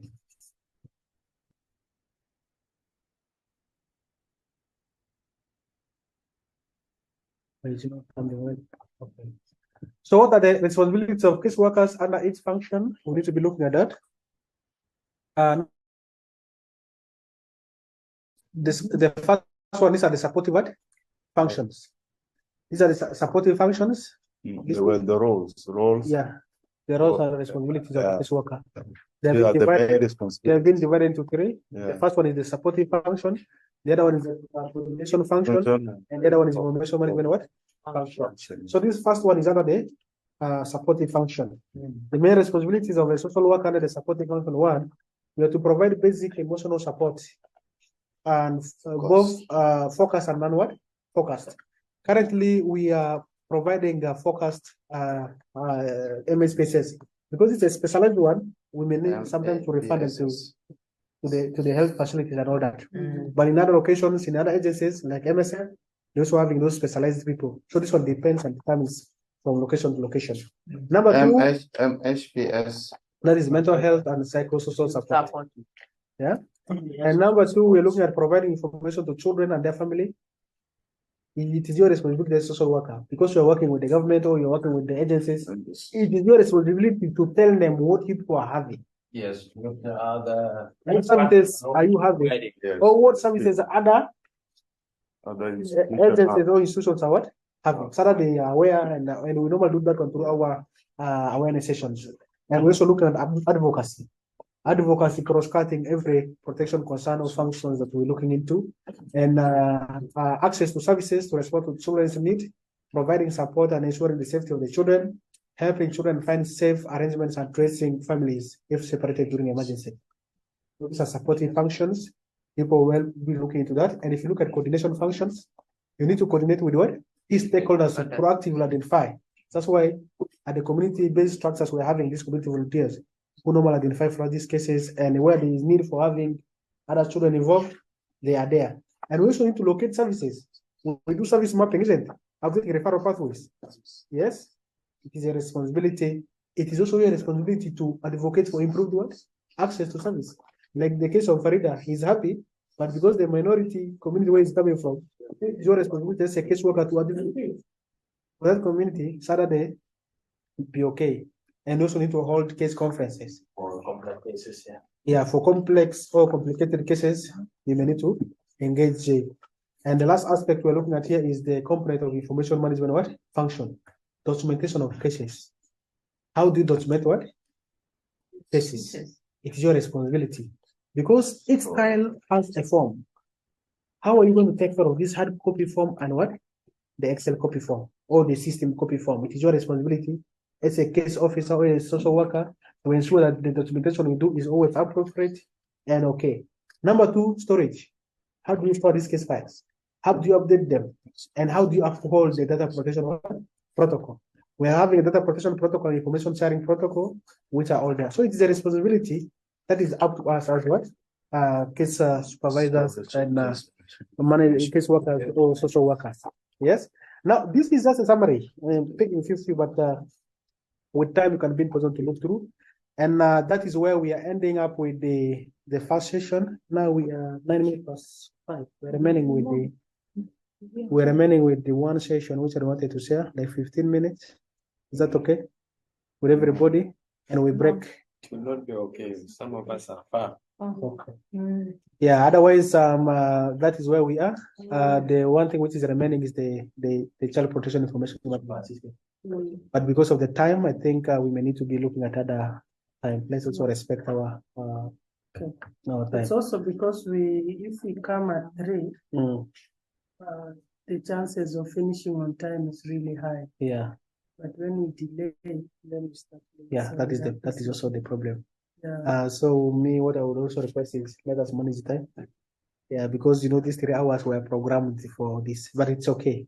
These are for lessons learned. In any case, you people will be able to find the materials. I will share with the solar. I'm quite sure should be able to disseminate. We have our emails. You just send them in our emails. Otherwise, that is where we are stopping. Unless there are any other questions, let me respond to them quickly. Then we can have Solar officially close for us this. We also have Karen online. Is there with us. He can be in person to officially close for us the training session. Any other questions? Any other comments? Point of clarities that you may have? Okay. I have one still question. In that case of 14 years old lady, I don't know whoever she is, I'm not satisfied that when she is not registered, because registration is our right. So being not registered, I'm not sure that she's safe. How will she identify herself with the parents? Because she's in a community where documentation and registration is not allowed. Is having problem. Now that example we're referring to was how the community is being marginalized. The community where she is coming from, they normally refuse documentation and they normally refuse registration for birth certificates for them. Now, at that point in time, it's our responsibility as social workers to advocate for their needs. Now, at the end of the day, the government will be able to support them. Yeah, because there are a lot of things with marginalized people. So for her case, their community is marginalized based on maybe other reasons. So aspect of advocacy from the child protection actors can be the only way to do. Explaining to them or explaining to the people who are refugees to register them the benefits of why this code need to be documented or given what?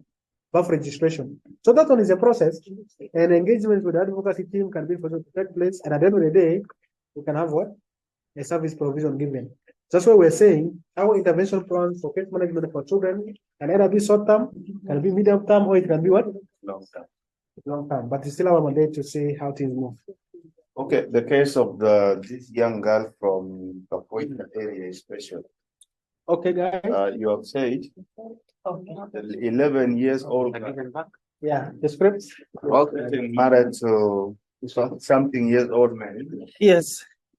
What that young lady was a because, by the way, it depends on those systems. But today it was become easy for a young girls even to get evaluation earlier before. But in yearbacks, maybe a girl can go even 15 years, 16 years without seeing even monthly periods. I don't know, what this girl was totally mature, so she was actually a woman. Now, somebody who may be below the age of 18, we may not say is mature or not. No way, by the way, we have biological mature. Now that is where the definition also came into. Yeah. Look at this sign, the child is actually looking because like nobody will get married without being that mature biologically. The child is looking like someone who is above 18. But when you come to the actual assessment, the child is what? Is under.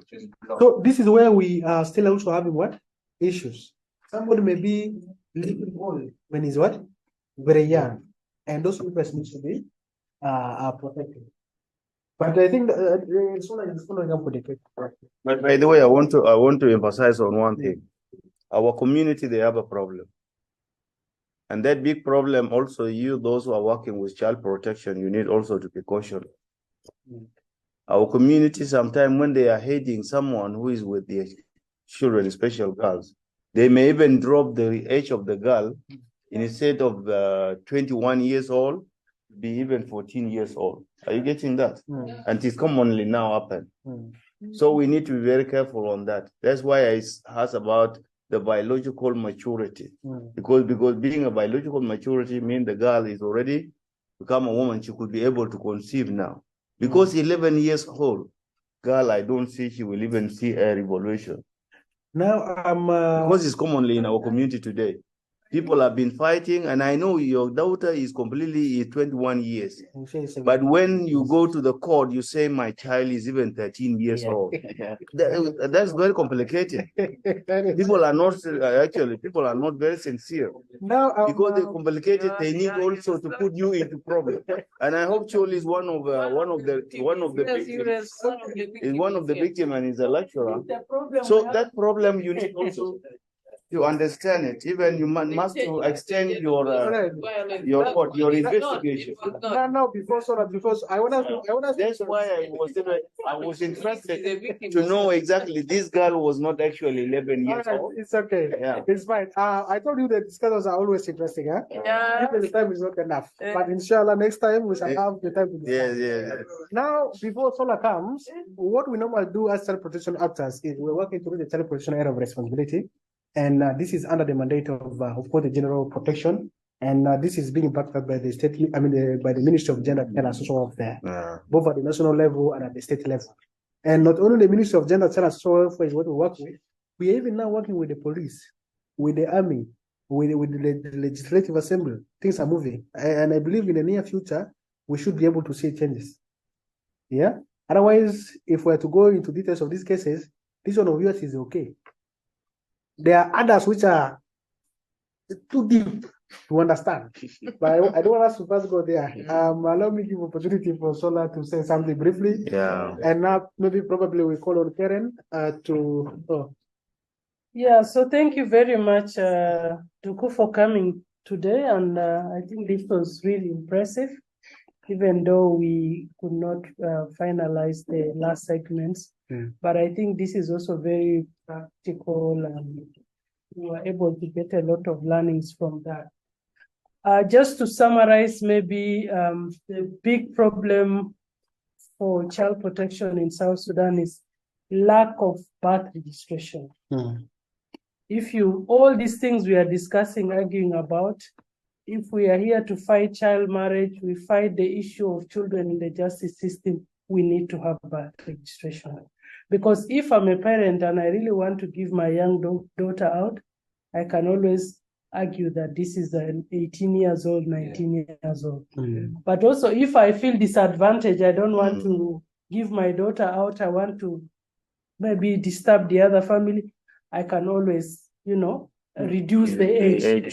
So it's really a subject of manipulation in all our communities. And this all boils down to the issue of lack of birth certification in this country. The assessment of age is heavily manipulated. It doesn't help in any way. So for protection actors, the critical thing is really South Sudan realizing birth registration. As we know for now, there is the law in place. UNICEF has fought and advocated for the legal framework to be there. Now it's the push for the Ministry of Interior to start implementing birth certification for children. With that, even in the justice system, the voices of survivors will be heard. Other than that, it's going to be a tall order, to be honest. So that's the summary of that for now. I don't know whether, Karen, you have 2 or 3 words to comment for today's session before we then close and depart. Over to you, Karen. Yes, I think today was very instructive. I really appreciate the discussion and use of examples. Very important